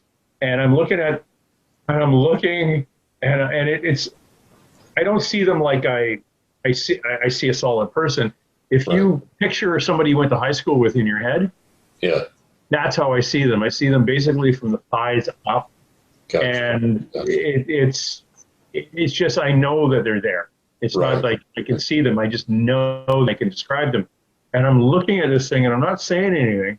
So I do the reading and I turn on to the psychic and say, okay, this is what I just saw. And she said, oh, you saw a guardian come in basically wanting to know what the heck you were going to be telling her. So it was like something more. And then the next one I saw was about 7, 8 feet tall, but was wearing a robe, and the head under the robe was like an elongated diamond shape, but the inside of the head face, where you'd see the face looking out of the robe, was completely black. And that was kind of creepy. Again, didn't know what it was. Psychic says, oh crap, I'm not really sure either. Well, later that month, I'm in Phoenix at the International UFO Conference, and I'm doing the same thing. I'm talking to somebody. Now, I'm not doing a reading. I'm talking to somebody. Car length behind them, there's this big thing in the robe again. Wow. Get a hold of the psychic on the phone. Okay. Saw that thing again. She said, oh crap, it's a reptilian. It's literally coming in to want to know what you're going to say to the person it's kind of monitoring. So it's like a guardian, I'm not going to say elemental being because it's not. It's actually a interdimensional or ET thing. And it's like, oh crap, yeah, I'd rather not see those. It's like, because I don't know, it had nothing to do with me talking to the person. And the only reason it came in, I was told, and same with the one in LA, or both the ones in LA, was it's just wanting me to know that they're around, looking after the person. So and I've had experiences where I've seen entities. I even hate to describe them as entities because that doesn't feel very accurate. Like a living monolith, almost. I had when I was on my bike, there's this one country road that I really, really love to ride. And, as a biker, fellow biker, you're always aware, where everything is, what's going on, what's moving, what's not, if there's traffic, pedestrians, whatever. And so this turn I'm making, there's absolutely nobody or no thing around.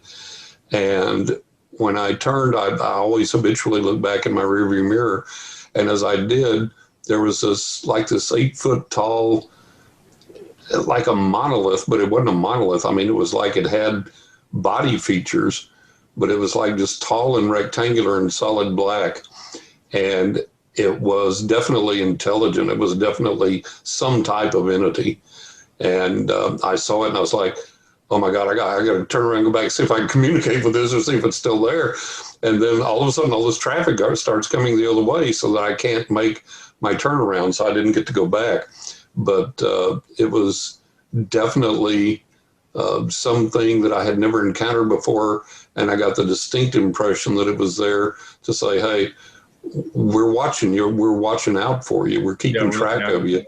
And we're taking care of you, you know, because as you know, motorcycling is a dangerous love. And it's like, we're here. We want you to know that we're here and we're watching out for you. We're taking care of you. So that was pretty dramatic. You have a bell on your bike? Yeah, I have several ride bells. Yeah. Yeah. I've got 2 Archangel Michael. Yeah, I've got all kinds of guardian angels. I've got skulls. I've got wizards. I've got all kinds of things on the bike. Yeah. Yeah. When I go on a ride, I say Michael 3 times to myself, exhale, and then I ask for protection. Yeah. 100 yards in front of me, 100 yards behind me, and 40 meters or 40 yards each side. Exactly. And like I'm in the middle of a big submarine going down the highway. I basically kind of do the same thing, not exactly that same way, but basically the same thing with my guys, and ask for that zone of protection. And I've always been protected, and I've experienced some really, really incredible things protective wise when I was on the bike. I remember one, I was like, okay, this is every biker has oh God, this is it, I'm dead, you know. And I was going down the interstate. And there was this, I don't know what the heck it was. It was this plastic cube about this big, a square cube that I don't know what it came off of. I don't know where it came from. And it came bouncing across the interstate. And from where it was at, and I had traffic in either lane, I had somebody right behind me, and there was no way I could have stopped and avoided it and not gotten rear-ended. There was no way I could have changed lanes. And at the speed I was going and at the speed this thing was bouncing and rolling across the road, it was going to be right under my front wheel. And it's like, okay, this is it, going to the other side. And something, somebody invisible literally like whacked this thing from underneath as it was rolling, bouncing across, and sent it up into the air where it hit my headlight instead of going under my wheel, and then bounced harmlessly away. And I was like, whoa, thanks, guys. Thank you. I've still got the scar on that. I've still got the little scar on the headlight where it hit. And every time I look at that, I rub it and go, thank you, guys. Because, I mean, it was going under my wheel. There was no way it was not going under my wheel. And it was like it just looked like somebody just whacked it from underneath like that and sent it up in the air. So I was coming onto a highway and was about 20 years old. And it came around a corner, and as you merge, so it was kind of rush hour, so I'm looking over my left shoulder, then ahead, left shoulder, ahead, and I see a clearing, so I accelerate, but the traffic had stopped in front of me. Oh, wow. And I was coming, for those of you who don't ride motorcycles, there are 2 places in a driving lane where you drive. Mm-hmm. To the left or the right of that dark spot in the middle of the road, because that dark spot is oil dripping. Slippery. And, in a light rain, you get on that, you might as well just be on ice. So I'd moved as I was going from the right side of that into the left side, get ready to go into the merge on, I was on the oily spot. Right. The cars in front of me stopped. I hit the brakes. I literally went down, and I was going sideways, about to wedge under the back of a big car. Oh, wow. And just as I'm about to go under the guy's back end, cars pulled forward, and somehow my motorcycle just went like this, and I was back up. Wow. And all I could think of was, I meant to do that. Yeah. Friggin' idea how I went from here to there. Yeah. Because I literally was like this. Yep. Turning, and the bike just spun up, and I was perfectly fine. And going down the road with my underwear well wedged up my ass, and I can every time. It's funny, every time I go through that same intersection, if I'm out there, I always remember that accident. Yep. Accident about to happen. Yeah, exactly. It was the Exactly. freakiest thing. Yep. It was, I don't know how my motorcycle spun back up because I was just about pegs on the ground. Yep. Like it was that close going sideways. Like, and it was all in a split second. It was just like, You want to know down, freaky on a bike? I'll tell you freaky on a bike. I'm coming down the interstate from a long ride. My average rides were always anywhere from 100 miles to 500 miles in a day. And I was coming in from a long ride, and I hit one of my favorite rest stops, and there was a storm coming in behind me from up north. And I looked at it, and I gauged the wind speed and everything, the way the clouds are moving. I said, I'm going to have time to stop, and I'll use the restroom, get me a soda, rest a little bit, and then I'll have plenty of time to outrun the storm. Well, it moved a little faster than I anticipated, but it was still clear going south and was still clear over left and right of me looking down the road. So I said, okay, I'm all right. And the wind came up, and, I've ridden in hail, sleet, snow, high winds, everything. And so I said, okay, I can handle whatever's coming. No big deal. So I get on the bike and I go out, and by now the wind all of a sudden has kicked up to the point that, and if you know anything about Florida, it takes an act of God to get people to slow down on the interstate. Well, the wind is blowing so hard now that I'm fighting to stay in my lane. And cars are slowing down. Big trucks are slowing down to like 40, 50 miles an hour, where the speed limit's 70. And that's how bad the wind is. And people are like really struggling to keep control of their vehicles. And I was like, man, this is awesome. So I'm riding along, and it's still sunny over here. The storm's coming in back here, but it's still sunny over here. And up ahead of me, I see all this grass and little trees and weeds and whatever bent over sideways, flat and rippling. And I said, oh boy, I know this. Growing up in West Texas, I said, I know this. There's a tornado somewhere close by, or one starting to develop. So I'm looking around, looking out in the field, and I don't see anything, and it's still sunny over there. And about this time, me and the bike are picked up into the air as one. I don't come up off the bike. It's like this hand grabs us from underneath and lifts us up into the air. And we're like a good 6 inches, maybe a foot off the ground, moving forward through the air. And we turn like at an angle like this, still going through the air. And I'm like, oh my God, if this thing sets me down like this, I'm immediately going over sideways and getting run over by 10 cars before anybody gets stopped. And so I'm sending all these messages, guys, take care of my wife, wonder what the other side's like. I'm fixing to find out, God help. And this thing rotates me back around, not quite straight, and then just gently sets me down. And I'm like, holy cow. And I look up, and there's this funnel cloud coming straight down toward me.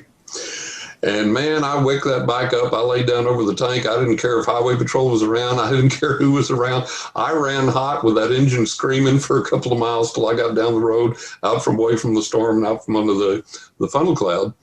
And it was definitely paranormal in nature that this thing picked me up the way it did. And it was kind of like somebody just picking you up and going, look at this guy, and then setting me back down. So I got to this combination. One of the greatest things I ever thought, anybody ever thought of, is a combination bar and tattoo parlor. So and I had quit imbibing when I was on the bike a long time ago, but I thought, man, after this, I'm going to have a beer. And I was waiting to get my lucky 13 tattoo, because 13's always been a lucky number for me. And the tattoo artist was running a special, and on Friday the 13th. Now, this was like the day before, but for the day before the 13th and then after, you could get the number 13 for $13. That was our special. So I was going to go get my number 13. So I get me a beer, and I'm waiting for her to open up, and she opens up, and I go in to get my tattoo, and I'm telling her about what's happened. And about this time, from across the street is the exact same funnel cloud, the exact same shape, the same angle, snaking across the street, coming right straight toward the tattoo parlor. And I said, oh my God, look. And she looks, she walks over to the window, she goes, looks like it followed you. I said, yeah. And it just went on over the top of the building and went on over it. It was like, holy cow. And so I have begun to observe and to think from a lot of the experiences that I've had that either storms are intelligent in and of themselves, or some intelligence manipulates and uses storms to their advantage. And I write about a few more of these instances in my book. And in researching things like Native American cultures believe that storms were intelligent. Some other cultures believe that storms were intelligent. But man, when it was happening, it was absolutely terrifying. And then and one of the thoughts that ran through my head, James, was like, if I live, this could be one of the greatest stories that any biker has ever had to tell.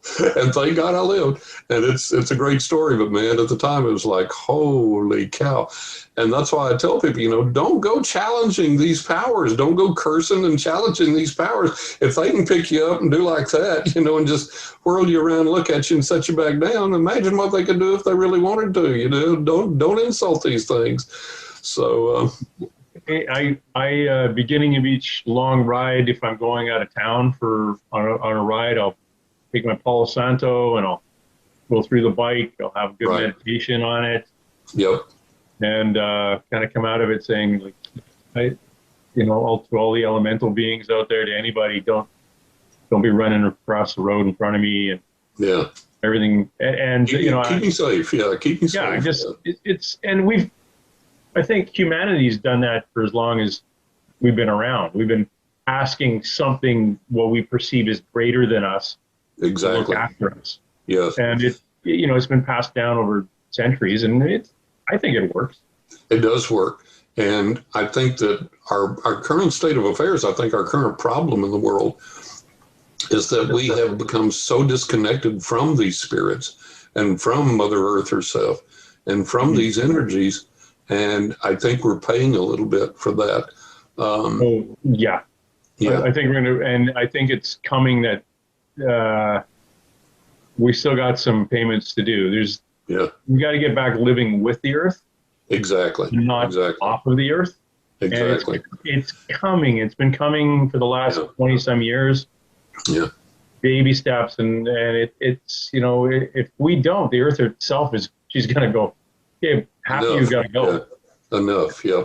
And I think that people have to realize that and take it seriously, that we have to get back to those old ways and that respect, and that, you take what you need and you're grateful for that and grateful for the fact that the earth provides that, but you don't be greedy and you don't abuse the earth. You don't pollute the earth, and, you don't pollute the environment. I mean, there's in these places where we've dumped nuclear waste, they estimate that the water in the ground there will be unusable for a minimum of 10,000 years. 10,000 years. And I think, God, what are we doing? We have to live here. At some point, we may need that water source or that water supply or that land. Yeah. What are we doing? We're insane. We're just absolutely nuts. So we have to get back to that respect and, treating Earth properly so that Earth continues to treat us properly. And a lot of people make fun of those old ways, but let me tell you, James, I saw one time, and I do this myself. I have made these offerings myself and watched it work. Spirits seem to be awfully fond of offerings of gin. So anybody listening to or watching this, if you want protection from the weather, storms, this, that, and the other, whatever, spirits seem to like gin an awful lot. Make a gin offering and make your request with that. And don't be stingy with it.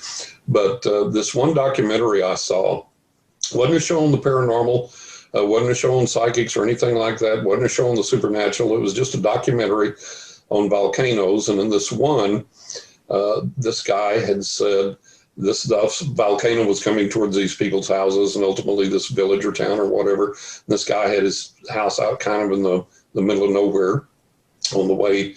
And this lava flow is coming towards his house, and it's like this super wide lava flow, and it's coming really fast, and it's just like obliterating everything in its path. So this guy says, okay, if I go out and give an offering to Pele of this alcohol, and I forgot what he used, but he put a bottle of alcohol at each corner of his property, 4 bottles of alcohol, one at each corner of his property. And he invoked Pele to have mercy on his house and to not burn the house. And so he was going to stay there, but the authorities made him leave. And then they had cameras on this place, or he had cameras. I don't remember which, but they had cameras. And this was on camera.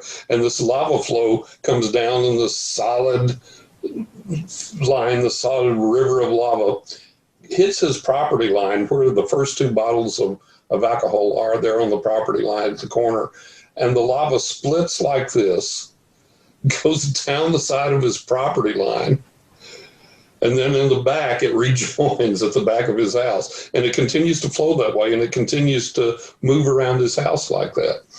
And eventually, it broke through and it consumed his house. And he said, "You saw. And if I had been able to stay in my home and take additional offerings out to Pele, my house would have been completely spared then." And the scientists that were doing the documentary said, "We have absolutely no clue. We have absolutely no explanation. There it is. You see it. That's our input. We have no idea." But that was absolutely real and absolutely happened. So, we need to be in, concert with these energies and with these spirits and with these powers. And it'll make our life a whole lot easier if we'll do that. One of my spirit guides is, or the one that's been around the last little while. Actually, right now it's like Loki. Yeah. But I had Pan for like 4 or 5 years. Mm-hmm. The Pan is an elemental being. Right. Greek god of the hillside. All right. that. Right. You've got gin, as you say, made from juniper berries. Yep. So juniper is just a very old, and is used in Celtic rituals. Oh yeah. So it's that kind of thing. I was going to pick some holly. We had an old settlement not too far from here, and people had planted holly. Well, that was 100 years ago. So there's holly trees. Yeah. And my friend, there was some suckers coming up from the roots, and they were perfectly straight. They're about half an inch. Some of them were an inch thick, and they went straight up. My friend said, "I'd like to make some wands out of holly if you ever see one." And I said, "Well, so happens there's some trees like that, and it's public land, kind of off in the bush kind of thing. I can go grab some for you." And I happened to mention it to a psychic friend of mine. Says, "Oh, okay. First of all, be very careful what you're doing out there, because you could get kind of disoriented trying to walk there, because they're protected by the other side. But if you take mead, like honey wine, just go out. If you're gonna harvest the wands, give us an offering. Yeah. Make an offering of the mead." And I said, "Why mead?" And they said, it's an old way of doing things. It's made from honey. Honey's natural. Right. There's not, mead is a distilled honey, and there's not artificial ingredients in it. Right. And always ask permission when you do things. I always ask permission. And like even when I go to a paranormal investigation or something, I always ask permission to be there, and I always give respect. And I say, "Look, I'm not trying to come in here and disturb anything or harm anybody or stop anything or throw a wrench in anything. I just want permission to come here and find out why you're here, what you need to communicate, what I can do to facilitate that, and always come with respect. And if you do that and ask permission, you'll always be okay." Yeah, and then when you leave too, I always go through that a little bit. I'll smudge myself or use some Palo Santo, and I'll also say, "Chill." Like, well, I don't say that, but you're basically asking them to, like, I'm not inviting you home with me. Yeah. Because I've done that and ended up bringing people home, which I didn't want. And then, frankly, they didn't want to come home either. It was comfortable for them to tag along. Yeah. How do you shut yourself off as a person? Do you walk around open all the time, or do you... All the time, 24 hours a day, 7 days a week, ever since the gift opened up. It doesn't shut down. It doesn't shut off. That doesn't bother me. It's the only way I know to live. It's the only way I've ever lived. And I think you're protected enough too to... I have a lot of protection from the other side, and a lot of things I do internally and externally as well. And so it's a comfortable environment for me all the time. Yeah, I get that asked a lot by people who are kind of new to understanding what's going on, and they'll be they'll walk into an old train station somewhere that's right on the water, which is just energy multiplying. And every dead person in the neighborhood is hanging out there, and then they come through and they're a bit of a higher vibration, and the dead people go, "Hey, let's go home with her." Yeah. And they said, "Well, how do I shut that thing off?" Yeah. And I said, "Well, there's different meditations, and you can try to shut it off." But I think you've got the kind of, now I'm talking to you, I think the idea would be not so much to shut it off, but to ask for assistance keeping those things away. Right. And you don't need to be afraid of everything that wants to come home with you. I had when I was in the forest here, I had a spirit that presented himself to me in an area where the Native American population used to be especially thick here. And the spirit presented himself to me as a Native American youth. And we communicated, and he asked if he could come home with me. And I used my discernment, didn't discern anything negative or bad there. And I said, sure, come home. And he did. And he stayed for a good long number of months, I think maybe close to a year or so. And he would let us know he was here. But obviously, I had direct communication with him psychically, but he would physically let us know he was here. And one of the things that he used to do, coming in from our garage, there's our laundry room and a door there that then comes into our house. And he would grab that door and rattle it, just shake it like crazy. And sometimes I'd be coming in and I would grab the door to open it, coming into the house, and he would grab it from the other side and close it. And we always had a big laugh over that. We always had a lot of fun doing that. So he was a very playful spirit. We had a lot of fun doing that. And he kind of watched over us, watched over the house and things. And then finally at some point he was like, okay, well, I appreciate it. I've enjoyed it, but moving on. And he went on his way. So be cautious who you invite, because they may come. And then don't get all scared and freaked out about it. If you've invited them, you make themselves at home. Let them make themselves at home and welcome them if that's what you want to do.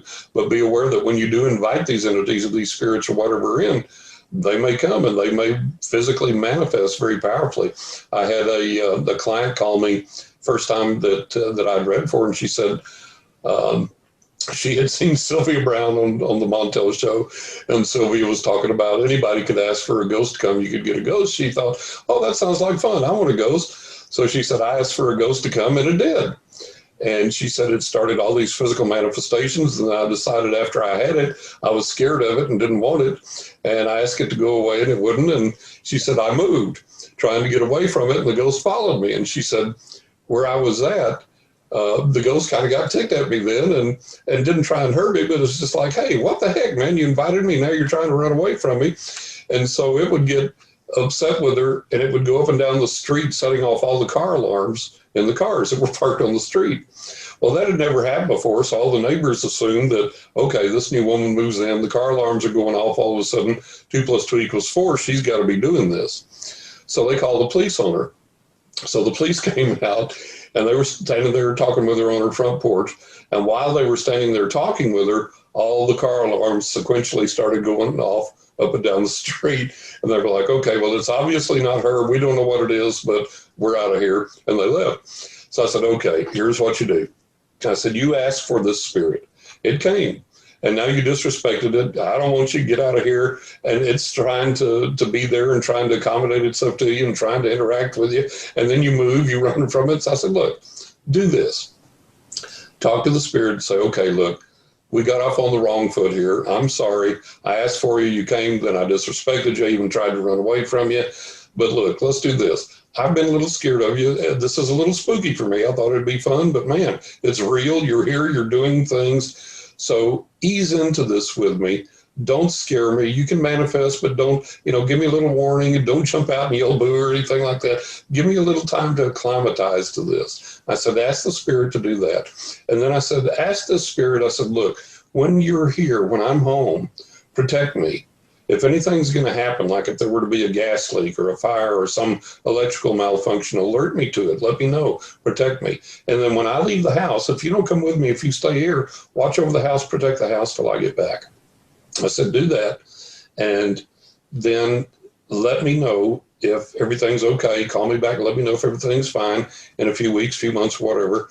And if not, there's some other things we can do. But I said, that should fix things. And it did. And then she was happy she had the ghost, and the ghost kind of gave her some evidence that it was watching over her, watching over the house, and so on and so forth. So, don't ask for it if you don't want it because you're liable to get it. Yeah, I had I think it was a 2-part podcast where we had to remove a fellow from a client. She was bringing him home all the time. She was very intuitive, and it would stand out in the hall outside her bedroom, stick his head in. Right. And she said, no, it's okay. You can come in. Well, he crawled into bed with her. He stunk. He would touch her inappropriately. Yeah. It sounds like an elemental. Yeah, he was just a horrible guy. She actually had a guy die in her arms in a shooting. And this thing was a bit of an asshat of a dead person, and was attracted to the violence of the incident, and then saw her comforting the fella as the ambulance was en route, and said, "Oh, she's kind of bright and fluffy and all shiny. I'm gonna hang out with her." And off he went. And it took a lot to get him away. He didn't want to cross over. He had done some stuff that he was afraid he was going to go to hell or something, and he didn't want to hear about us telling him that, don't worry, there's no hell. Right. He just wasn't going to cross, and we had to really break the connection. It was a hard one. It was a hard one. Yeah. So it can be difficult, and it's you have to know what you're doing when you go into that. A lot of times you can make it worse. When you're trying to break that connection or get somebody to move on or whatever. So but it can be done. And like I say, most of the time, the experiences I've had, most of the people that I've worked with haven't had anything that bad. Usually it scares you because, oh my God, it's real. It really is happening. And your mindset's not ready for that. And or like if you're raised Christian, like a lot of people are, the Bible sanctions the paranormal if it's the biblical paranormal. Anything outside of that is of the devil, of Satan, it's evil, demonic, or whatever. And so that's the way you're raised.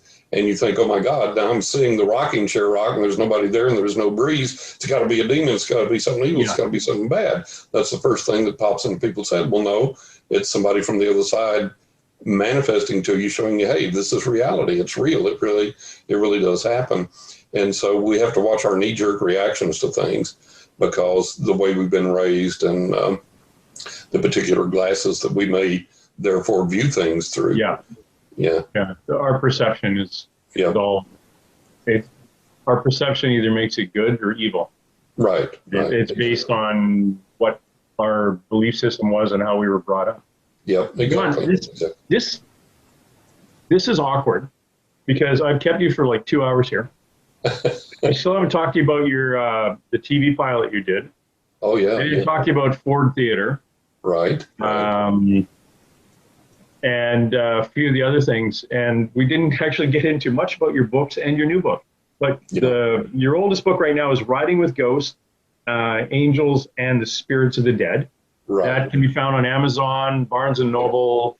Books Go to John's website, johnrussell.net. Also, the latest book, A Knock in the Attic, True Ghost Stories and Other Spine-Chilling Adventures. Yep. And again, Amazon or anywhere you could find a book. Anywhere online, Even Walmart and Target carries them online, both books. Yeah, so, take your clothes off, get a funny hat, go to Walmart. There you go. Yeah. And then you got a third book coming. Can you tell me a little bit about that, or is that still? I have a third book on the way. Hopefully, I'm so darn busy that it's difficult to make time to write. But hopefully, the end of this year, first part of next year, it's going to be 20 ways to increase your psychic abilities. So there will be 20 chapters. Each chapter will discuss one specific spiritual tool or technique or psychic tool or technique. It'll explain to you what that is, define it, show you how to learn it, how to practice it and use it, and then the real world application of that. So it's not just a parlor trick or a party trick. It's something you can actually take out into the real world and use once you've learned it. So hopefully that'll be done end of the year, first part of next year. Well, if we still exist. Right. Yeah. If the aliens didn't come and grabbed us all away. Well, it's funny you say that. February 2nd, 2022 seemed to be a big, people who had ET encounters were getting all these downloads is that they're going to show up, disclosure or not. I got some info that they pushed the date back. Yeah. Because some other stuff is going to happen and it's not going to be good. Yeah. Coming up February, March, April of next year. That's why we as light workers have to be putting all the good energy out there that we can. Yeah. Because stuff's happening and it's going to be on a global event that you thought COVID screwed things up. Yeah. Wait. But things can get real interesting. I agree, but that's why we have to exercise that light and band together and do all the good that we can. You can change things. We can change this. Yes, absolutely. Lots of people don't realize that we'll call it the power of prayer. Yeah.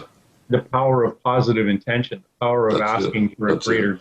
And if people will band together, regardless of their belief system, meditate, pray, affirm, cast spells, whatever you need to do that in a positive direction. But if we will all do that, however we do that, however we see that or perceive it or think of however it's appropriate, if we will do that, we can band all of that energy together towards changing this and toward making everything better and toward making things more positive. But we all got to get together and get over the schisms and get over the divisions, the dogma, the traditions, the rituals, the religious things that you can't do this, you can't. We got to get past all that and come together however we need to do that and work together, and we can change it. Absolutely. Yeah, I totally agree. Thank you very much, John Russell, johnrussell.net. And I definitely going to have you back. Great. Because I need to talk to you about that other stuff. Yeah, we'll do that. We'll do that, James. I've enjoyed it very much, and I appreciate you having me here. Anytime. Thank you. Okay. Thanks.